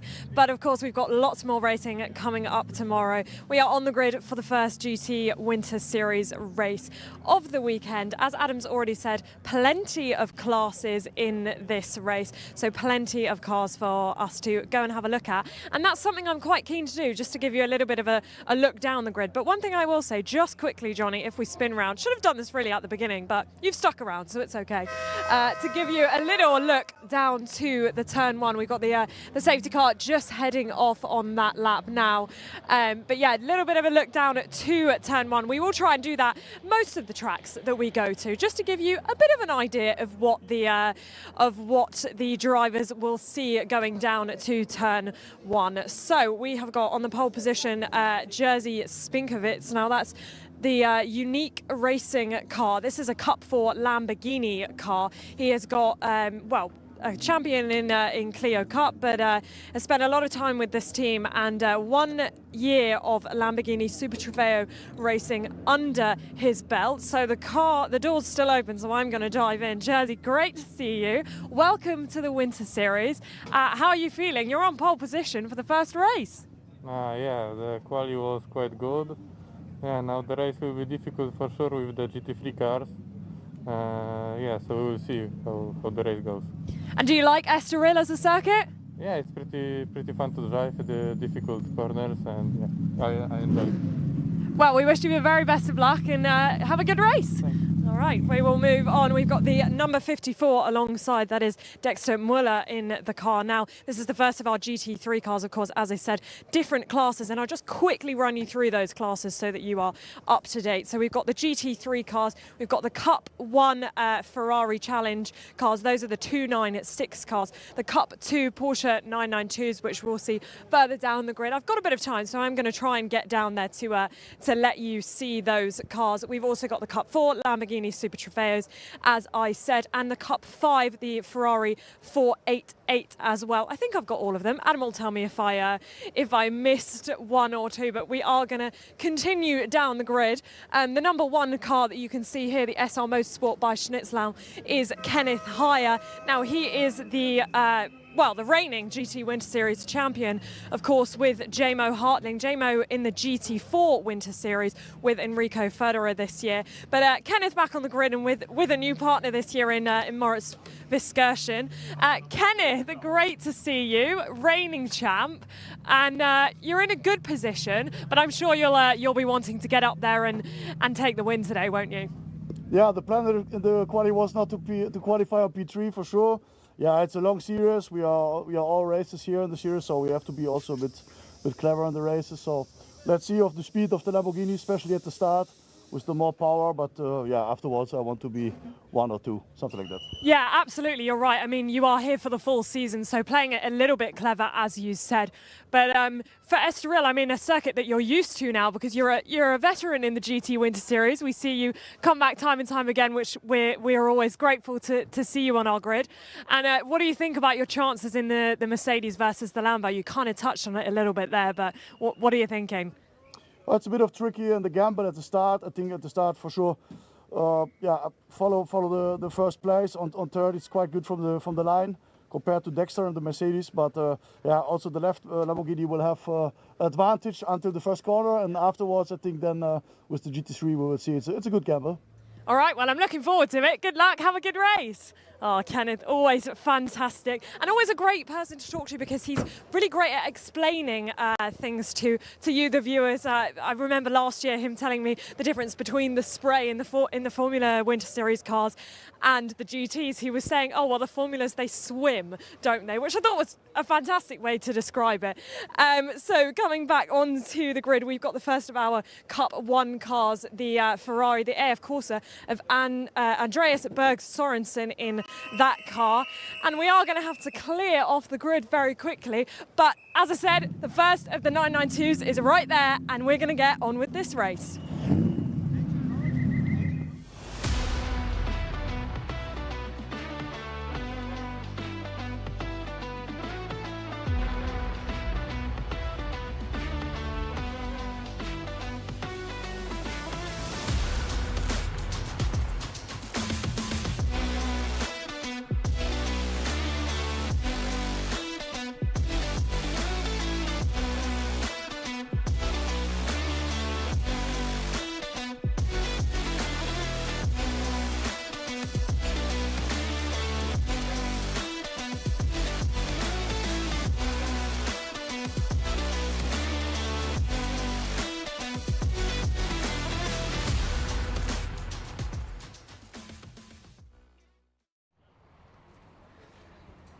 Well then, if you put a weapon to my cranium and told me what's GT racing, it's just this.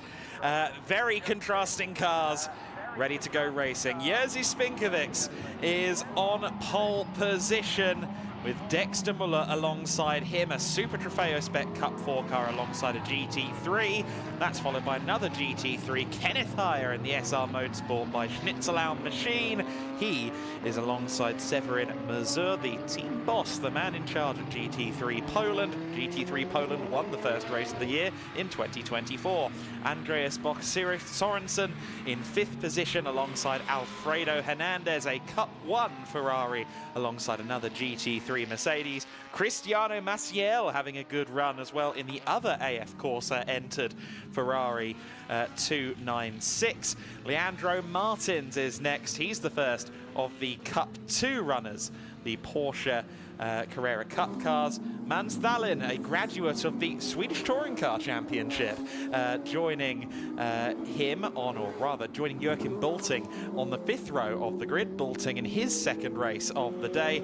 Alvaro Ramos is next in our 3rd and final Ferrari 296. He is alongside PTT Racing's Przemysław Bienkowski, of course a regular from 2024. Great to see him back.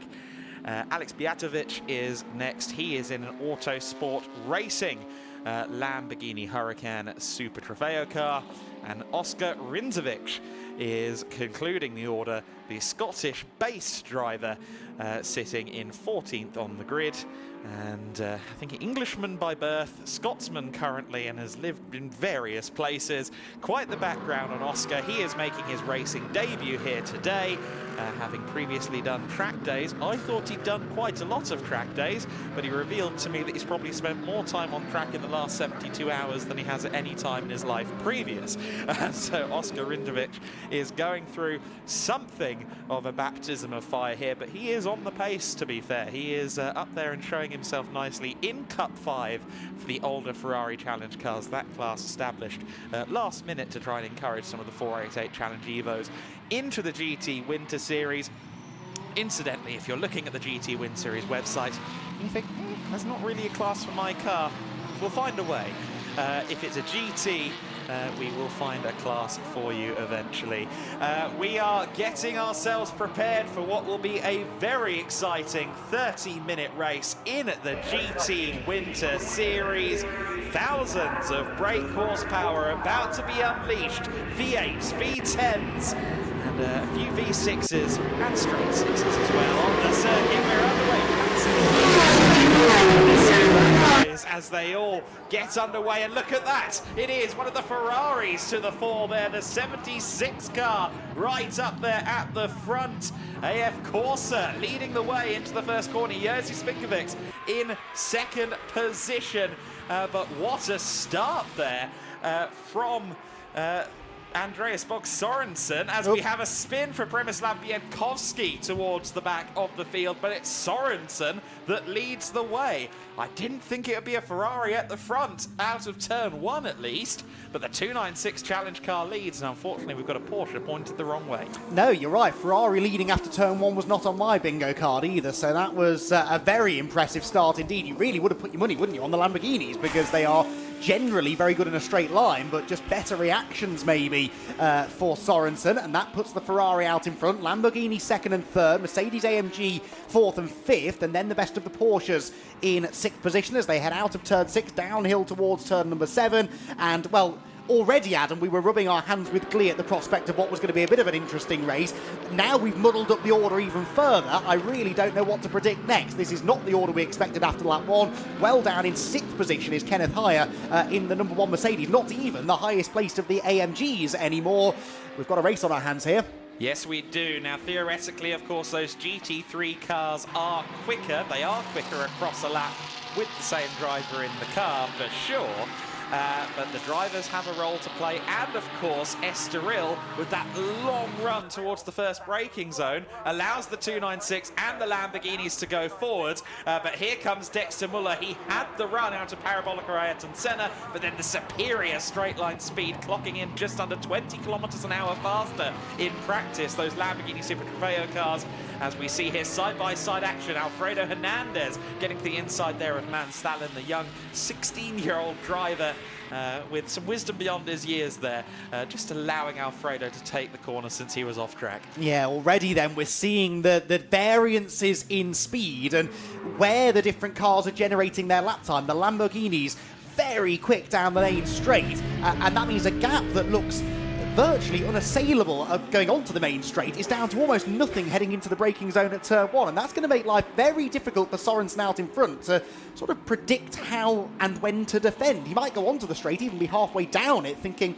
yeah, I don't really need to cover the inside line here, and then suddenly a ballistic missile appears behind him in the shape of Jerzy Spinkovic's Lamborghini, and suddenly he's got a battle on his hands. The two Mercedes AMGs together here in 4th and 5th as well, so Dexter Muller and Kenneth Heyer together. Heyer will really want to try and get through here because this is a car that he doesn't have a natural performance advantage over anywhere, and he wants to reassert his authority as the top Mercedes AMG in the race. He's right behind Dexter Muller now, heading into the final few turns, and will no doubt be setting up ideally here for a move into turn 1.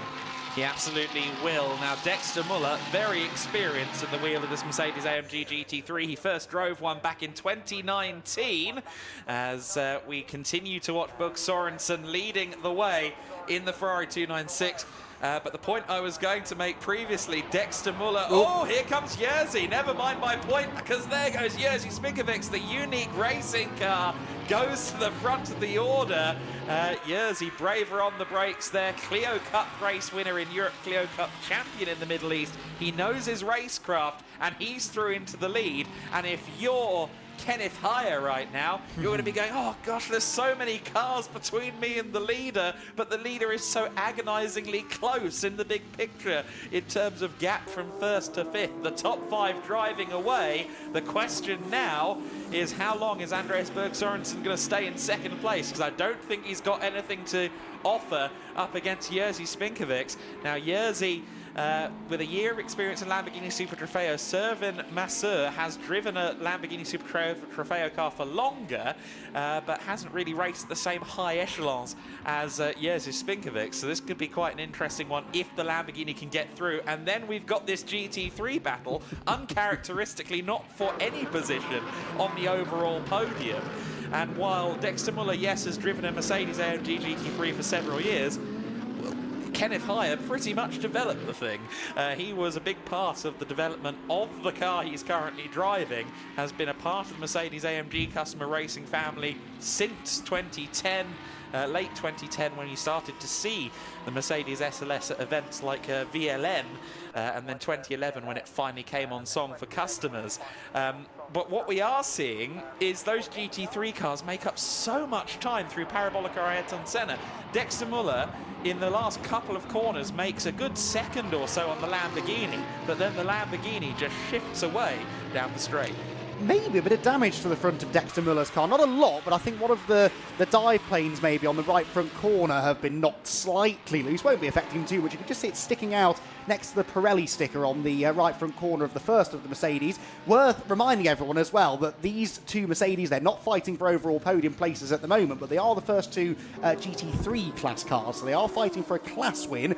And as far as points are concerned, that is the key. You score points within your class, so you can be 7th in the overall running order, but if you're the highest placed car in your class, you will take the maximum points. They've tweaked the point system slightly for this year so that the more cars there are in your class, the more points are available for doing well in it. Well, we've got 3 GT3 class cars entered this weekend, so a reasonable amount of points on offer for whichever of those two cars, or potentially the BDR competition by Grupo car number 77, the other Mercedes AMG, whichever of those finishes at the top will take the maximum points. But for all the aggression we saw really earlier on for Kenneth Heyer, he now seems to have almost settled in a little bit behind Dexter Muller, still only a car length or so behind, but not harrying him in quite the way he was.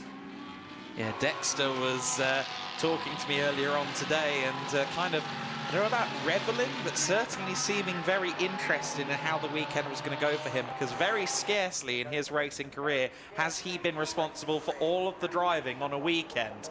Typically, he has been sharing, of course, with Yannick Mettler very successfully in GT Open and the Michelin Le Mans Cup. But here he is driving solo in all 3 races this weekend, and he's going to be driving this race, I think, with significant pressure from Kenneth Heyer. Meanwhile, second in Cup 2 under contest, and in fact, Man Stalling has just gotten past Joachim Bolting for 8th overall and second in class. Ooh. Meanwhile, second in the Ferrari Challenge class, the Cup 1 category, Alvaro Ramos there, rather forcefully placing his car ahead of Cristiano Maciel. A very interesting fight between them. I believe both drivers are Portuguese, although Cristiano did struggle to find much information on him. But Jerzy Spinkovic is slowing. What's going on there with the Lamborghini? It's now down to second place. Jerzy Spinkovic there lost a lot of time, and it's very difficult to really ascertain why. It's gearbox. I think it's gearbox, yes. Because I noticed going at the end of the previous lap, the gap suddenly came down, but going into the last corner, it looked like it was going out. I think he's struggling, maybe second to third, third to fourth, maybe hard to tell, but I think he's got a gear issue, and that is why he's off the pace. So Jerzy Spinkovic looked like he was pulling away out in front, managing the race well, but I think it's a gearbox or a clutch issue, something like that. It affected him right at the end of the previous lap, and now clearly the problem's getting worse. I think he might be stuck in like 4th gear or something like that, or 3rd, because you could see the car visibly jolting on the rev limiter coming out of Parabolica Interior. We'll see if he comes in. I don't think that car is long for this race. Indeed, Jerzy Spinkovic, he looked like he was on his way to starting the season in the best way possible, is now heading into the pits with what looks an awful lot like something in the gearbox or the clutch.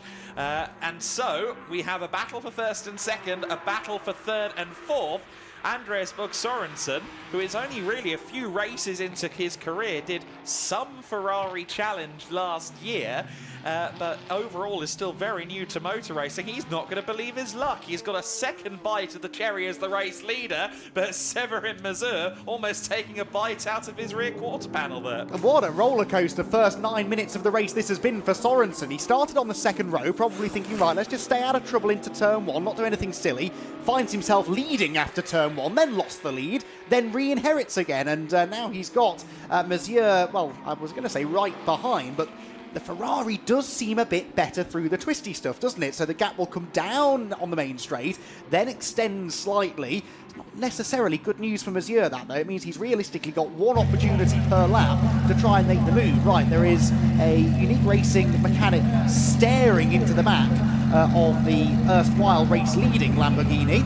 And now that same mechanic, I'm afraid, is leaning into the car, I fear, to give the message to Jerzy Spinkovic that his race may be done.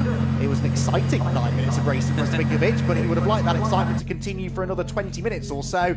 And yeah, it quite clearly is something in the gearbox. The car you can see is in neutral at the moment, so they're not attempting to change gear at the moment, but they're obviously still trying to identify the issue. As on track, Adam, the race very much continues. Very much continues. Kenneth Heyer right there behind Dexter Muller. Isn't going to be close enough for a move into the first corner. Ditto Severin Mazur and Andreas Bug Sorensen. But what a treat this race is. The differing cars, the differing driver levels, creating a very interesting scrap. The GT3 cars are faster if you can be right on that edge that gains them the time. But what we're seeing right now is the Mercedes being stuck behind those cars in the twisties. Here's the battle for second in Cup 1, but I've got to be honest, I want to see the race lead battle, because that was looking very close out of Lamy. Here they are, the top four heading towards Parabolica Interior. Looked to me like Severin Mazur there was a bit on the curves going into turn 6 and just about got the car stopped. Dexter Muller, meanwhile, doesn't really know what to do, because in some corners he's right on the back of the Lamborghini. In other corners, he's under immense scrutiny from Kenneth Heyer. You do get the sense, don't you, that Sorensen is in the lead, but is probably using almost all of his skill to remain there. That car is on the limit at the moment, and Severin Mazur is sort of just trying to force him into a mistake, really. I'd be interested to see the relative top speed between the Ferrari and the Lamborghini down the straights. We know the Lamborghini has an edge over the full GT3 spec cars, but this Cup 1 Ferrari, is it going to have the legs in a straight line? It looked to me like Mazur was later on the brakes into turn 1 last time. Suggests the Ferrari maybe has a bit of an edge in a straight line. Look at this, though. We are only a couple of minutes from halfway, and the top 4 cars are in the same shot as they cross the line, all doing very different speeds down into the first corner. Here comes the late-braking Lamborghini, and Severin Mazur goes to the inside line, gets to the apex first, and becomes the third different leader of the race. There's then side-to-side contact between Sorensen and Muller. Sorensen, I think, will hang on to second for now, but that was a key pass, you feel, for Sorensen. He now needs to get his head down and get away from this brawl for second place. Yeah, Severin Mazur then leads the way just over a dozen minutes into the race, and now for Dexter Muller the question mark is the car okay? And then after that it's, well, how do I get past this, I must say, rather splendidly liveried Ferrari 296 challenge car.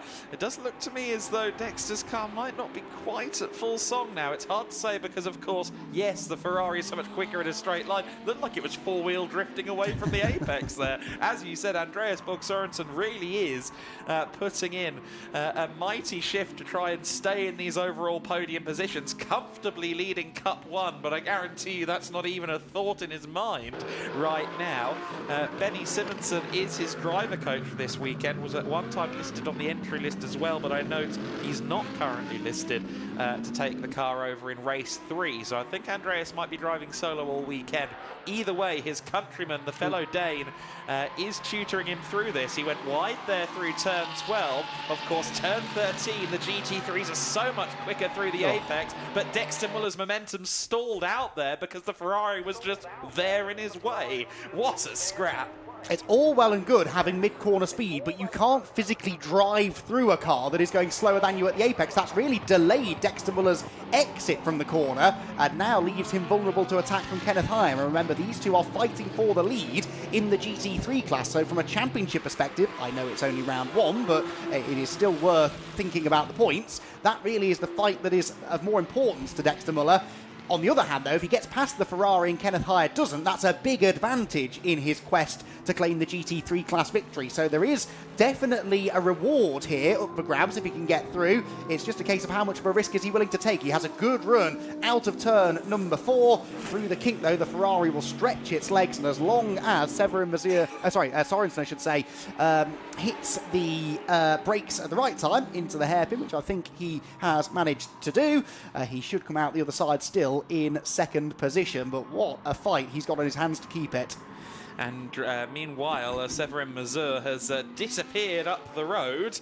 Just set his personal best lap of the race at 1:39.147. Now that he's in clear air, he is vanishing away from the leading Ferrari. Third and fourth position, though, or or rather the former leading Ferrari, of course, and now the second place car with the 2 Mercedes behind. Really interesting scrap, as we've alluded to. That raw straight line speed of the 296 Challenge car puts him into an early lead and has now put him into what I think is actually quite an unenviable position, because he hasn't had a moment of peace in this race. Yeah, but again there, the third place man Dexter Muller just impeded mid-corner by the Ferrari, and you do feel at some point Kenneth Heyer is going to try and have a stab up the inside into turn 1. He's close enough to at least think about it lap after lap, but hasn't yet made that decisive jink to the inside line. But yeah, difficult position this for the GT3 class leader to be in, having his own battle for class victory, but very much being affected by a car from another class ahead of him. Further back, still some good scrapping to be had. This is the 6th place group, I believe, isn't it? In fact, we've had a change at the front of this group on the previous lap. Up into 5th place has gone the 911 Porsche of Leandro Martins, and up ahead then of that car, the number 77, the bronze, black and red Mercedes AMG, the number 77 of Alfredo Hernandez, who is the third of the GT3 spec cars in the race, just losing a place overall, but again, doesn't affect his points haul from the race. As long as he reaches the checkered flag, he's guaranteed at least a class podium. But there is something nice to be said, isn't there? Even if you're not necessarily in contention for a class win, you're probably going to have someone to play with out there. Absolutely the case, and of course Leandro Martins, one of the very top drivers in last year's GT Winter Series, runner-up in the 2024 championship overall, but also winning 2 championships across his summer in 2024, the Spanish GT Championship and the AM class of GT Cup Open Europe in a Porsche, both in a Porsche 992 GT3 Cup car.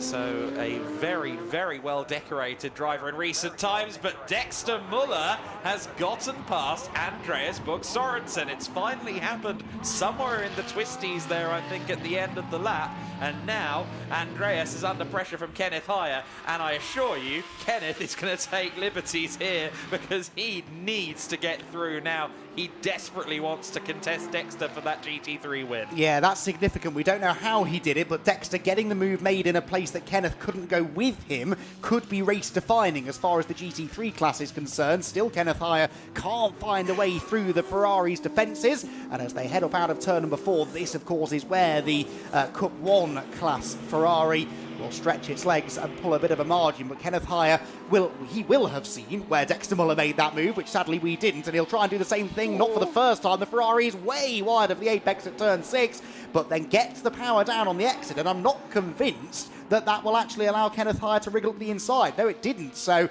well, that's saying something, isn't it? You've got that much power at your disposal that you can be in a different postcode to the apex of the corner and still hold on to the place. Somewhere in the region of 700 horses under that Ferrari 296 engine canopy is Kenneth Heyer. That's a little speculative nose to the inside at the Gancho chicane. Now, Kenneth Heyer will be, as you said, so eager to get past to try and hold on to a chance of a GT3 win.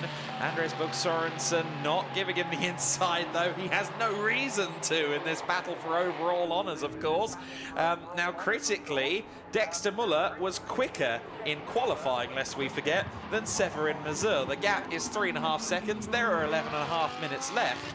It was only fractionally faster for Dexter Muller in quali, but there is a chance now that Dexter can go Lamborghini hunting. Well, on the previous lap, though, 6/10 slower than the race leader. But yeah, I would have expected maybe for him to be able to stitch together slightly a better lap than that. It was his personal best. The trouble is that the race leader, Severin Mazur, also posted his personal best lap of the race so far. It's an outright fastest first sector for Muller, though, as he maybe now starts to get into his groove. It's the first time, really, that he's had fully clean air ahead of him in this race, and he intends to utilise that, I am sure. Right, can the Ferrari of the third-placed man, Sorensen, hold on to the apex this time? Well, there's your answer. No, not really.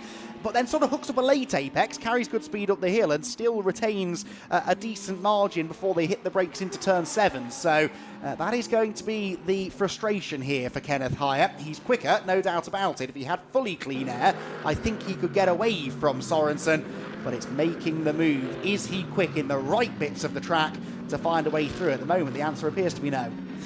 Yeah, really interesting scrap this between two drivers of vastly differing experience in vastly differing racing cars. Of course, Kenneth Heyer from a racing family, his father, one of the most famed names of a German racing. Goodness me. Now the Ferrari will blast off again after that very close moment coming out of the final corner. Of course, Kenneth Heyer, as Dexter Muller goes fastest of all, son of Hans Heyer, as I was going to allude to previously. You might know him for his European Championship wins in touring cars, or famously not qualifying, getting disqualified from and not finishing the 1977 German Grand Prix.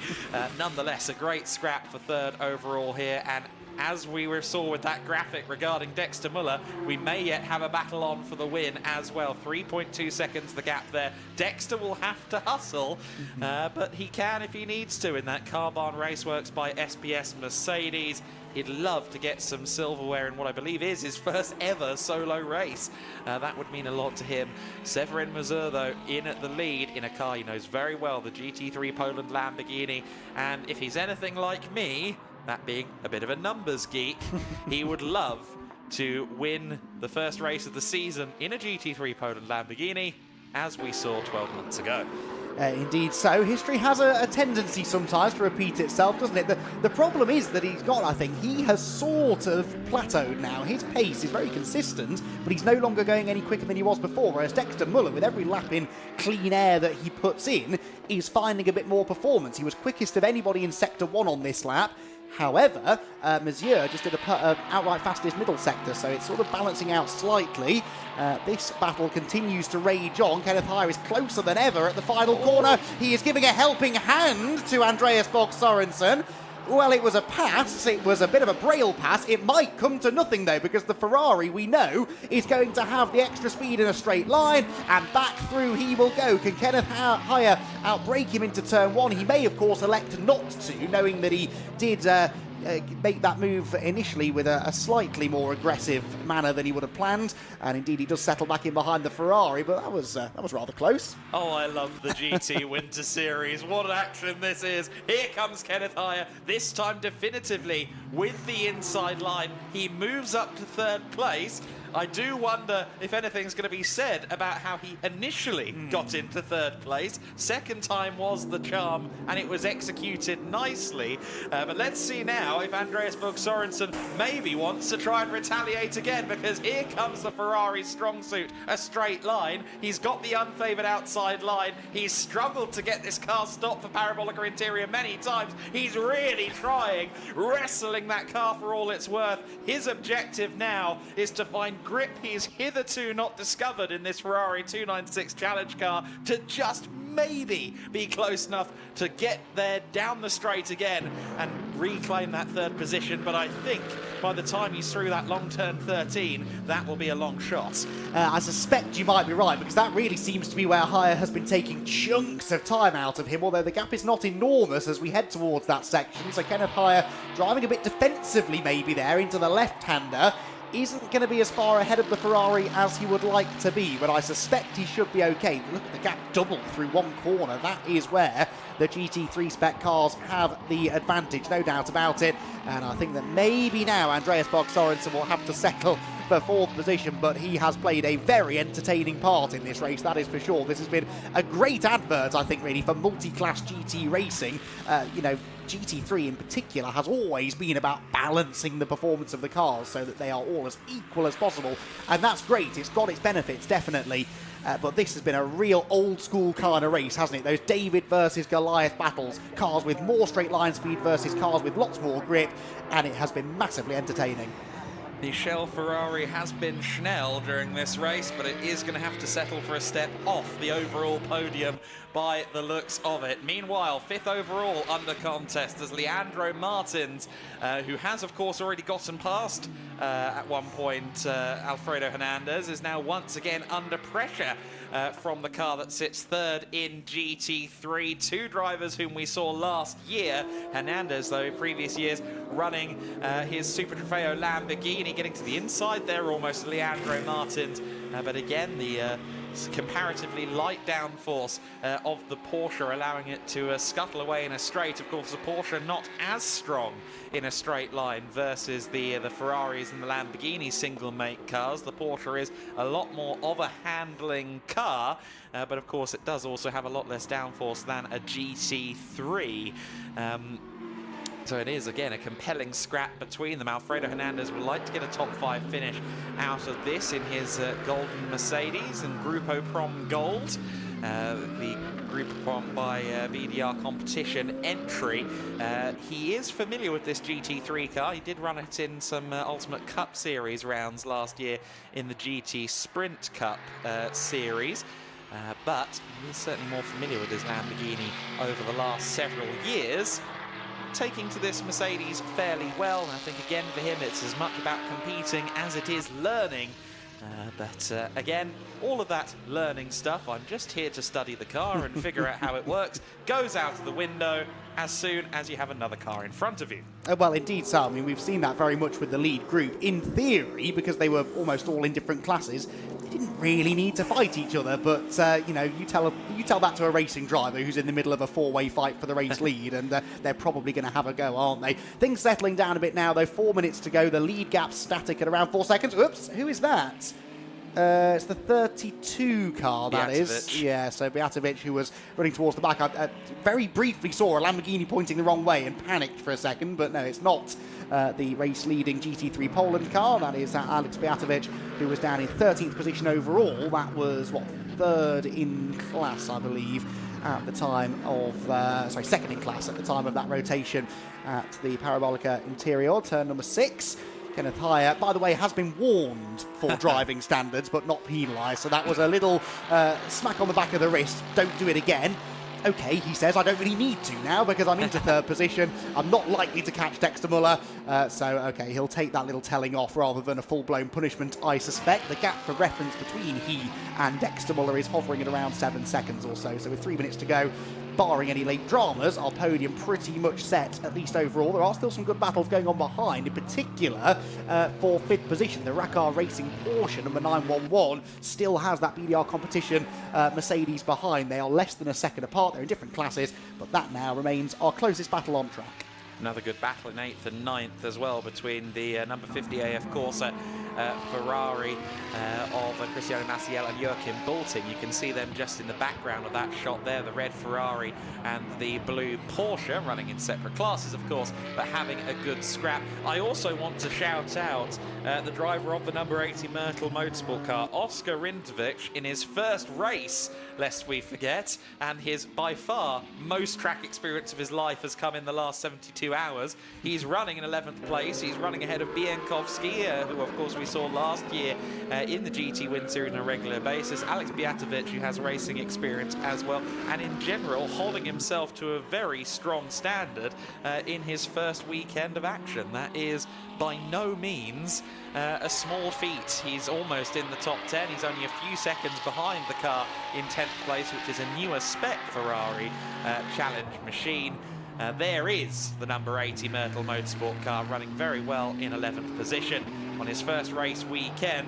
Just behind him, though, to start what should be the penultimate lap of the race, is Severin Mazur, who is putting in the best performance of all at the front of the field in what was and continues to be a roller coaster opener to the GT Winter Series of 2025. Yeah, you promised us a great race, Adam, and I have to say the drivers of the GT Winter Series have very much delivered that. That was particularly the first half of the race, absolutely enthralling stuff, chopping and changing of positions, and as we said, the differing performance levels of the cars really what made that. There was some discussion at the start of the day about how exactly that was going to play out between the particularly the Lamborghini Super Trofeo cars really and the GT3 cars. Not many people really were talking about the Cup 1 class Ferrari, and yet that injected itself straight into the thick of battle with that phenomenal start from Andreas Bog Sorensen putting him out in front. Kenneth Hire, off the pace, would you say? It looked a little bit slow, didn't it? I think he has some issues maybe at the front suspension, because it looks like it's struggling for grip, and I thought maybe it looked a bit excessively cambered at the front as well. But Let's see what's going on with Kenneth Heyer, because that could be Andreas Bog Sorensen getting his podium after all, for one thing. And it could also be despair, of course, for the driver who was one half of the championship winning squad last year in the GT Win Series. Kenneth Heyer wears the number 1 because he's defending his championship, and this would be a terrible start for him. Dropped 2.5 seconds to the cars ahead in the middle sector alone, and here he is, look, touring, I'd say, through the final corner, and this is Kenneth Heyer about to lose third position. Blasting back around the outside goes the relentless Andreas Bog Sorensen, who has never given up in this race. He's been handed positions a couple of times through other people's mechanical misfortune, but he will take it. He's into third, and Kenneth Heyer's 2025 GT Winter Series campaign is going to begin with a non-finish. I'm not even convinced the car's got the power to get into the pit lane. It might just crawl out of the way, but that is a car that has lost, I think, all get up and go, and only a lap and a half or so, heartbreakingly, before the flag. Meanwhile, Severin Mazur is having some trouble with traffic, and Dexter Muller, in his rather foreboding big black Mercedes, seems to be carving through a little bit easier. Oscar Rinzovich gives the inside line to Severin, who's going deep into that corner. He got the car stopped. Kenneth Heyer trundling into the pit lane and will be third, classified third in GT3, so that's not terrible, but it is not the foot we thought he was going to start on. Meanwhile, Severin Mazur, the clock has hit 0. This is the final lap of the race.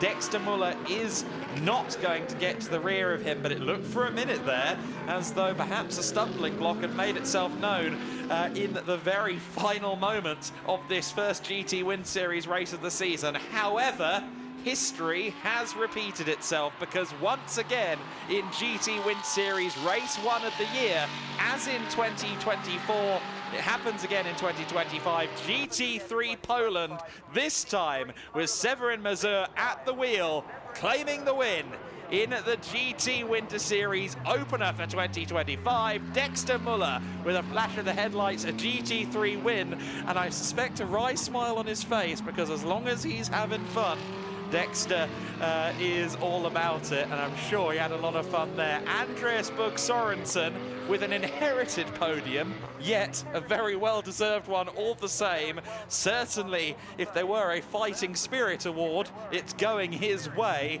What a mighty effort from Andreas. He comes in third place. Fourth place, eventually, will be Leandro Martins, who just exits the corner now, albeit with Alfredo Hernandez not far behind, but it is fourth all the same for our Cup 2 winner Leandro Martins. Hernandez takes fifth, Cristiano Maciel taking sixth place. I don't know if it's his first weekend of racing. If Andy can hear me, that would be a question to ask on the podium for sure.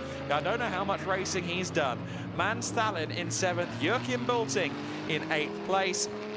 And in 9th place, rounding out the Cup 1 podium, will eventually be Alvaro Ramos, although Alvaro does seem to have gone missing somewhat on this final tour of the circuit, and in fact he was very slow on his middle sector. He's still not crossed the line, so Alvaro Ramos will be classified 9th all the same, because the next car on the order is Kenneth Heyer, who of course is in the pits.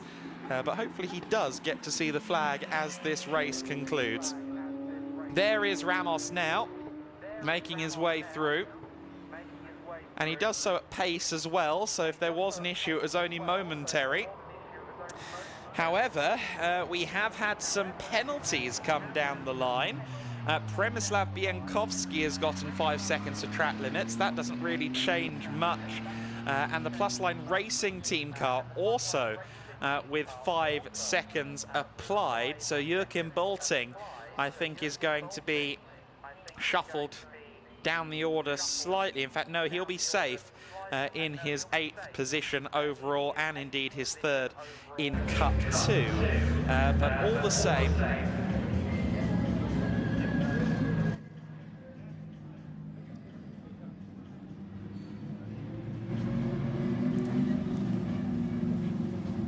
Severin Mazur pulling up to the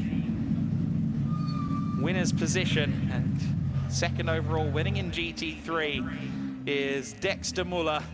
I think all 3 drivers on this overall podium all winners in their respective classes, and I think all of them will feel like winners for the incredible race that they just put in.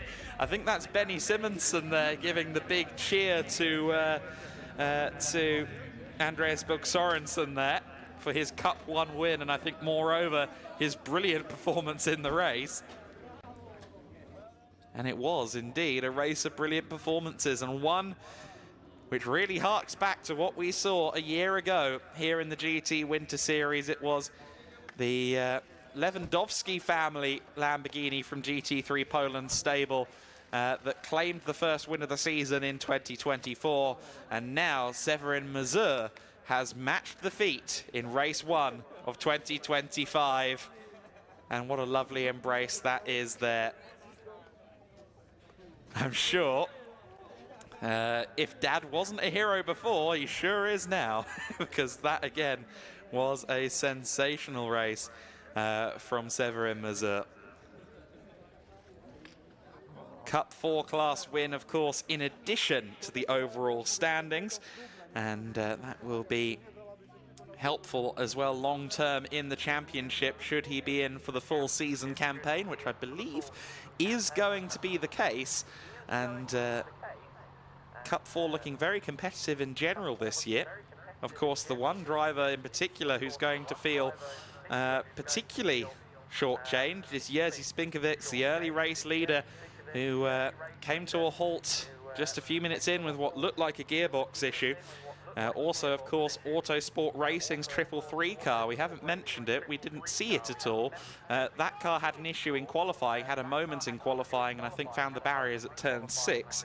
And unfortunately, Alessio Ruffini's car did not take the start. Hopefully, we see Alessio again before the end of the weekend. He'll be, in theory, sharing with Milos Pavlovic in the endurance race on Sunday evening. But for now, we are unwinding from a fabulous race. That was our final race of the day, and we certainly left the best for last on Saturday, didn't we? The GT Winter Series delivering in spades. We're going to hear from some of our paddock shortly, I'm sure, and in addition, we will get a podium ceremony, of course, and we'll conclude the day with some analysis too. But of the racing action today, I don't think there's a contest. The GT Winter Series really putting us on the edge of our seats. It's the 6th season of GEDLICH's flagship Winter Series contest, and that is why it's always really going to be my favorite. Just incredible racing between multiple different disciplines of GT racing car. Some strong on that long straight, others quick in the twisties, and a brilliant recipe that it was. I understand that Izzy Browning has ended up with Dexter Muller. That's going to be a fun interview. Over to you. I have indeed, down with our P2, Dexter Muller. Dexter, quite the race out there. Just talk us through your race. Yeah, it was a really exciting one. I thought I had a good start, but obviously some people had to jump on me at the start. But I made some ground back, had a little bit of paint trading and stuff, but all in all, it was quite a good race. I'm happy we finished P2. So and your first time in the Winter Series this weekend. Obviously, we welcome you onto the grid. How have you found everything so far and around Estoril? Yeah, it's my first time here. Thank you for having me. It's a big pleasure. Yeah, it's something new for me. I've done some other series before, but I love it here in Estoril. It's a historic track for me. So, and now hopefully another one. So. Yeah, 2 more races tomorrow. So what's possible tomorrow, and how are you feeling? How's the confidence going into tomorrow now? Yeah, I'm a bit more confident now. I've had the first race start, so that helps quite a bit. But let's see. The competition is pretty tough, and yeah, fingers are crossed, but I think it'll come out right. Okay, well, a good day, so we'll let you get up to the podium. Congratulations. Thank you very much for speaking to us. We will go up to the podium very shortly, but I think we're going to get some highlights of that race to relive all the action that we've just seen. And what a job that is, to be the one responsible for highlights cutting for that race, because every moment felt like a highlight in our first GT Winter Series race of the year.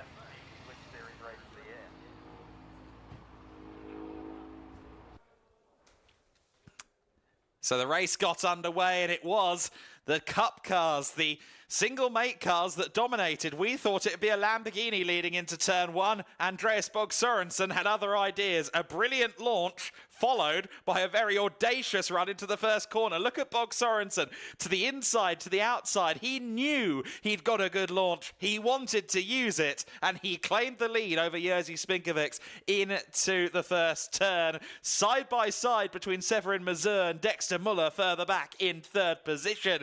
That battle, of course, would continue on later in the race, but it was the Ferrari leading the way. Andreas Bog Sorensen in the early stages. Przemysław Bienkowski having a spin at turn 2, but he would eventually rejoin the race. He got himself going without issue. There is Bienkowski back underway. Meanwhile, at the front, it was Jerzy Spinkovics leading, and it was a GT3 battle, bizarrely, outside of the overall top 3. Dexter Muller ahead of Kenneth Heyer in a very interesting battle for 4th place. Some great scrapping further back as well among the Ferrari Challenge. The 296s, the fabulous, of course, 296 Challenge cars, which debuted last year in Ferrari Challenge competition. And it was one of those at the front as Jerzy Spinkovics slowed down. Jerzy got back past Andreas Bog Sorensen, led the way, started getting away, and then it seemed as though the car had an issue. And if you watch here, the car at the rear vibrating heavily, seemingly suggesting that it was hitting the rev limiter. We suspect gearbox issues on the 25, stopping Jerzy Spinkovics from claiming a win in his first ever race in the GT Winter Series. The Lamborghini Super Trofeo competitor from last year, unfortunately not getting the start to 2025 that we thought he might have. Again, seeing some stuff here that we didn't see live in the broadcast. Some exciting action between the Ferraris. The number 50 car here, being driven by Cristiano Maciel. He was pressuring Alvaro Ramos. Arroyo Competición running the yellow and red Ferrari, the all-red AF Corsa Ferrari running behind him, as these guys had a good scrap all of their own. Of course, it was all kicking off at the front of the field. Andreas Bog Sorensen was back into the lead, but Severin Mazur got a great run out of the final corner, claimed the lead at turn 1, and then Dexter Muller almost snuck through into second overall. However, there was contact between them, as you saw there. Dexter Muller and Andreas Bog Sorensen meeting in the middle. We did miss a barn burner by the looks of it for second in Cup 1, didn't we? Ramos finally losing out there to Cristiano Maciel in what was a very exciting battle, and it would be Maciel ultimately in second in Cup 1, while of course the class leader was involved in this dispute for overall glory. By this time, Andreas Bog Sorensen in third place, looking to hold off Kenneth Heyer, and Kenneth Heyer would shortly become rather frustrated as he tried to continue moving forward in the order. No such issues for Severin Mazur, however, he did have to put the hammer down because just behind him was Dexter Muller, who at points looked like he might close in and challenge for the win. Ultimately, that would prove not to be the case. Heyer was so much faster through the long corners, and that finally resulted in this moment as Kenneth Heyer just tapped the rear of the Ferrari, then got through at turn 3, having just got past and then losing it on the main straight. He got through into third position definitively, but then the Mercedes would start to slow down. Nightmare for Kenneth Heyer, the defending champion, going past a stricken 32 car there, perhaps not realising that he would soon be stricken in his own right. The Mercedes running in third place. However, his car would trundle to a halt at the end of the race. Just towards the end of the race, and unfortunately, he would not see the checkered flag. Towards the rear of the field, some of the other Cup 4 Lamborghinis were just getting to the flag, but for Kenneth Heyer, he would not achieve the same feat, losing out on third place right at the end of the race. Andreas Bog Sorensen would ultimately finish on the podium after a lion's battle of a race, Brilliant action from Andreas all race long, and as much as Kenneth Hyatt didn't deserve to end his race in the pits, I'd say Andreas maybe deserved that third overall. It was, though, a victory for the number 79. Severin Mazur has taken the win. GT3 Poland, for the second year in a row, starts off the 2025 GT Winter Series with an overall victory as well as Cup 4 glory. Congratulations also to GT3 winner Dexter Muller, second overall. Cup 1 winner, third overall, Andreas Bug Sorensen, and of course fourth overall, Cup 2 winner Leandro Martins. What a race to kick off the 2025 GT Winter Series. Fun times for sure in the GT Winter Series on that occasion. Here's the order in full. Severin Mazur, if he'd had a few more laps, I think he might have had Dexter Muller behind him directly, but Dexter finishes a close second to win GT3. Andreas Bug Sorensen takes third overall. Fourth position, Leandro Martins. Alfredo Hernandez, second in GT3 and fifth overall. Cristiano Maciel, after a great battle that we saw there in those highlights with Alvaro Ramos, he finishes sixth and second among the Ferraris. Man Stalin in seventh place. Joachim Bolting of Plusline Racing Team in eighth. Alvaro Ramos ninth. Kenneth Hyatt classified 10th, but he will be disappointed with how his race panned out. Oscar Rinzovic in his first race, I should say Rinzovic in his first race, having a good time out there on the track, I'm sure. Premislav Bienkowski in 12th, Bjatovic in 13th, and Jerzy Spinkovic unfortunately ending his race in the pit lane with problems early in the race for the driver who looked like a winner at one stage. Let's now go to the podium, where for the final time today, Andy McEwen has some trophies. Thank you very much, Adam. Yes, for one last time, we will welcome drivers onto the podium after a spectacular first GT Winter Series race of the season. We're going to start our podium proceedings with the Ferrari 488 Challenge drivers in Cup 5, and we welcome our class winner, Oscar Rinzovic. The Myrtle Motorsport driver climbs onto the top step of the podium. The trophy is here presented by Oleg Karchevsky from Pirelli. A handshake from Oleg, and congratulations to Oscar on a well-deserved win in Cup 5. And he will pose for the photos now for the photographers, and a big crowd down below, many of whom are holding cameras pointed towards the podium, basked in late afternoon sunshine. Congratulations to Oscar Rinzovic, then, the winner in Cup 5. We move on now to Cup 4, which at the start of the race looked like it was going to Jerzy Spinkovic. That did not pan out that way, though, and in the end we welcome only two drivers to the podium. We start with our second place finisher, Alex Bjatovic.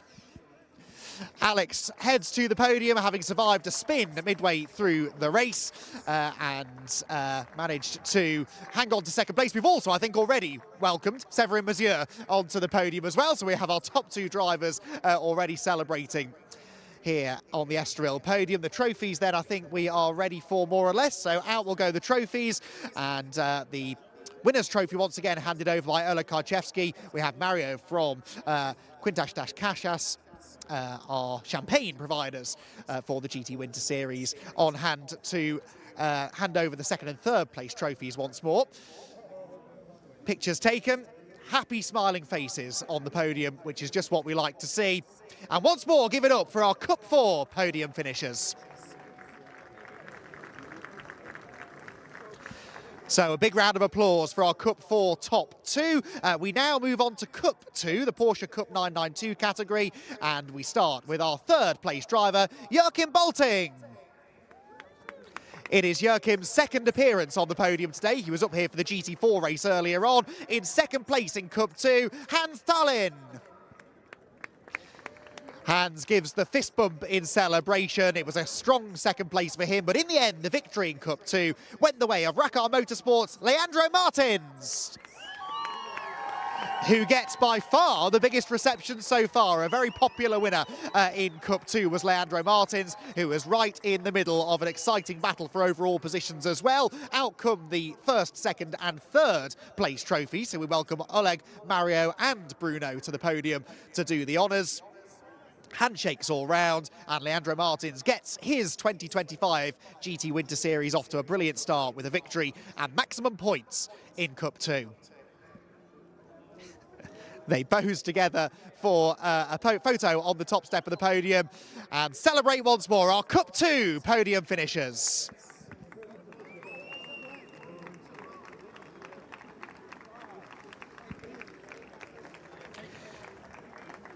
So off the podium come our Cup 2 top 3 finishers, and another big cheer for Leandro Martins, who I think it's fair to say is very, very pleased with himself after a really well-earned class win. Right, 2 more classes to go. First of all, the Cup 1 division for the Ferrari Challenge 296 cars, and we start with, hopefully, our 3rd place finisher, Alvaro Ramos,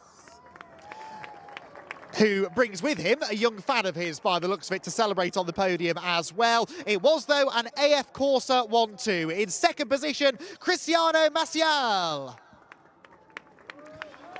The Portuguese driver onto the 2nd step of the podium and completing the 1-2 for AF Corsa, having got well and truly in the thick of the action in that race. It's a Cup 1 win for Andreas Berg Sorensen. What a race Andreas had. That was busy, I think is the word I'd use to describe it, as he led the race on 2 occasions overall, and in the end is able to come home a Cup 1 winner. The trophies then head out to the drivers, and well-earned trophies they were as well. A big celebration from Andreas, as you would expect. He really, really had to fight for that fantastic overall result, but also class-winning Cup 1. The photographs are taken. They will eventually gather together at the top of the podium. And a big congratulations to Alvaro, Cristiano and Andreas for their podium finishes in Cup 1. And it'll be interesting to see what we see from those cars tomorrow, particularly that 76 car. Will it be a factor again in the fight for the overall win? So congratulations once again to the Cup 1 podium finishers, Alvaro, Cristiano and Andreas. And we move on now to our final podium of day 1 here from Estoril. It is, of course, for the GT3 class. And in 3rd position, I believe still classified in 3rd, despite not running at the end of the race, we should have Kenneth Heyer.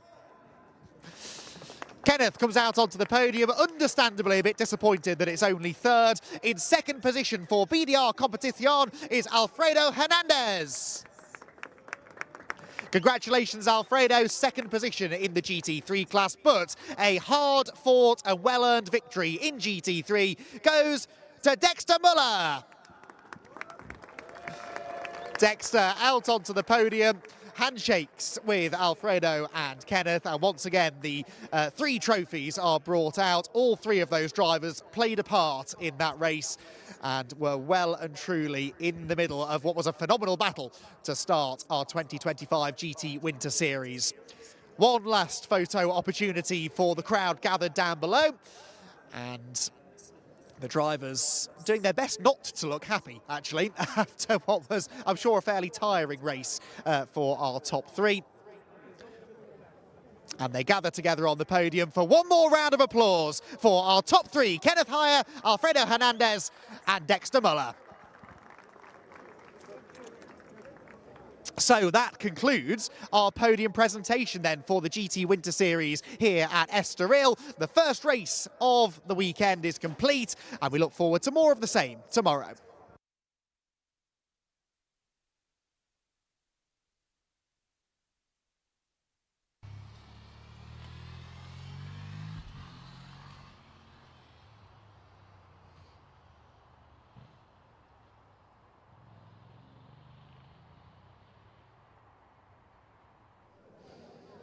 Well, that concludes our first day of racing, guys. I mean, I think all of us are going to need a little deep breath tonight. That was craziness, but what we expected from the Winter Series. I mean, we'll start with the GT4s, as they were the first race of the day. Andy, Josh Rattigan came in. Of course, we expected him to be fast, you know, coming in as the reigning GT4 European champion, but really announced himself in the Winter Series paddock, didn't he? Yeah, that's what we call a dominant performance, really. I mean, there are those who will say that circumstances played in his favour. The battle for second early on did give him the chance to pull away, but you can't deny the pace he had. It was relentless. Not really what we expected, actually. We thought it might be tighter, but Josh Rattigan did exactly what he needed to do, made no mistakes, and he's going to be tough to beat if he keeps that pace up. Absolutely, and someone who, you know, I interviewed him down in Parc Fermé. We've got to talk about Charlie Hart, because first GT4 race, he really impressed today, didn't he, Adam? Magnificent start to his tenure in GT4 racing. You've got to bear in mind, a Ginetta Junior car is a world away from that McLaren Artura. It's a very good little platform to learn GT racing, but mid-engined, 4 times the power, different world that he was in today, and it's a world that he seems to be very good at thriving in. Absolutely. Very, very excited to see him back in the car tomorrow, and also very excited to see Callum in the car as well for race 2. Okay, let's move on to the prototypes. Danny Soufi, reigning champion, of course, coming in. We thought that one was going to be likely as well, Andy, but yeah, he did a really, really great job to take the first win, but wasn't, you know, we did think there was a chance that Lawrence Hare, he looked quick at one point, that Lawrence Hare might come back at him, but Danny just taking the win as he needed to. It was sort of the exact opposite of the GT4s, really. GT4 we expected to be very close, wasn't as close as we thought it would be. Prototypes, Danny Soufi, in the end, had a run for his money in the closing stages there, and that's the joy, as Adam and I discussed during the race, of that sort of handicap system with the pit stops, making the quicker drivers spend longer in the pit lane, guaranteed us a bit of a grandstand finish. And actually, although he came out of the pit still with a sizable lead, that lead then kept coming down and down and down. Had the race been 10 minutes longer, could have been even closer. So tomorrow will be interesting. We're expecting very different conditions tomorrow. I think the prototypes, that will affect them probably more than the GT categories. Will Danny still be out on top? I don't know, but I hope it will be as close as it was today. Yeah, actually, that's a great point. Tomorrow we're expecting it to be a little bit closer, I guess, and for Danny to be challenged a bit more. Of course, it rained here last year in Estoril, and Danny was how do I say this? He succumbed to the conditions somewhat in one of the races. Is that fair to say? But yeah, so we're expecting rain tomorrow, and prototypes once again will give us a show, I'm sure. Your diplomacy is immaculate, I must say. Yes, it's going to be a very different dynamic tomorrow, not just because of the weather, but also because of the drivers that start the race. You're going to have a lot of gold and silver drivers, even a Le Mans class winner starting that race. I think the first half is going to be a dogfight. The pit window is going to throw a cat among the pigeons, and then we'll see how many feathers fly. Amazing. Well, I'm looking forward to it. And then finally, the GTs, of course, we just had them on the podium a moment ago. How do I sum that one up? Crazy? Is that a fair word to use, Andy? Crazy, eventful, unpredictable. All in all, though, very exciting. I mean, that's 2 words, but I'll cheat because I think it's worth it. Fantastic race.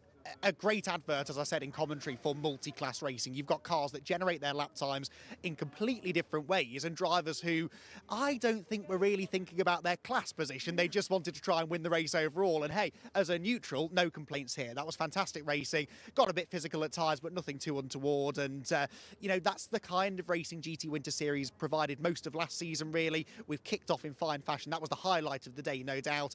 And there is no reason to suspect anything different tomorrow. In the rain, maybe those Cup cars, the Lamborghinis in particular, might struggle a bit. They are notoriously tricky to drive in slippery conditions. That might put it back in the balance of the GT3s. But going forward through the rest of the season, that is going to produce, I think, continuously some of the best racing of these weekends. And I don't know about you, Adam, but I'm quite excited to see what Kenneth High can do tomorrow as well. Of course, today, not particularly the race that he would have wanted to have, but of course the reigning champion, so excited to see what he can do. Who else is your eye on? Well, so for race 3, yes, you're quite right. I'm interested to see what Kenneth does. Of course, Moritz Viskirchen will be in the car for sprint race 2, and that's going to be compelling because Moritz has done a lot of contemporary GT racing over the last several years. Who else is my eye on? Oh, that's a big question. Andreas Bog Sorensen has been the X factor so far this weekend. More of the same, please, mate. Yeah, absolutely. More of the same tomorrow. Okay, final question to both of you. I did this to you last year, so you should know that it's coming. Highlight from the day. Andy, I'm going to come to you first, so Adam's got a minute to think. That's not fair. I hope in Portimao you go to him first. I will. Can that be arranged? The first 10 minutes of the GT race, just so unpredictable, so topsy-turvy, so many places a change of position at a track where supposedly overtaking is quite a challenge. That was proper racing, and yeah, I go with Adam. I want more of that. All right, you've had time to think. Coming to you, highlight of the day. I'm going to give a kind of broad shout out to the day's newcomers, whether it's someone like Hart, who is brand new to a GT4 car, someone like Oscar Rinzovic, who is brand new to racing full stop and has probably logged more miles at a racetrack today than he has over the rest of his life combined. The fact that he was in amongst it and getting involved, that's great. And that's one of the things the GT Win Series and the entire package as a whole is built on. Opportunities for experienced drivers and newcomers alike. And more often than not, it's a brilliant recipe. Yeah, absolutely. I'm sure the GEDLICH team will be very, very happy with the way that the first day has gone. It has been fantastic. It is very, very good to be back. And the best part is more racing tomorrow, even more racing tomorrow with the 2 races in the GTs and the GT4s and the one more race to go in the prototypes. Lots of racing, so make sure you join us tomorrow and we will see you then.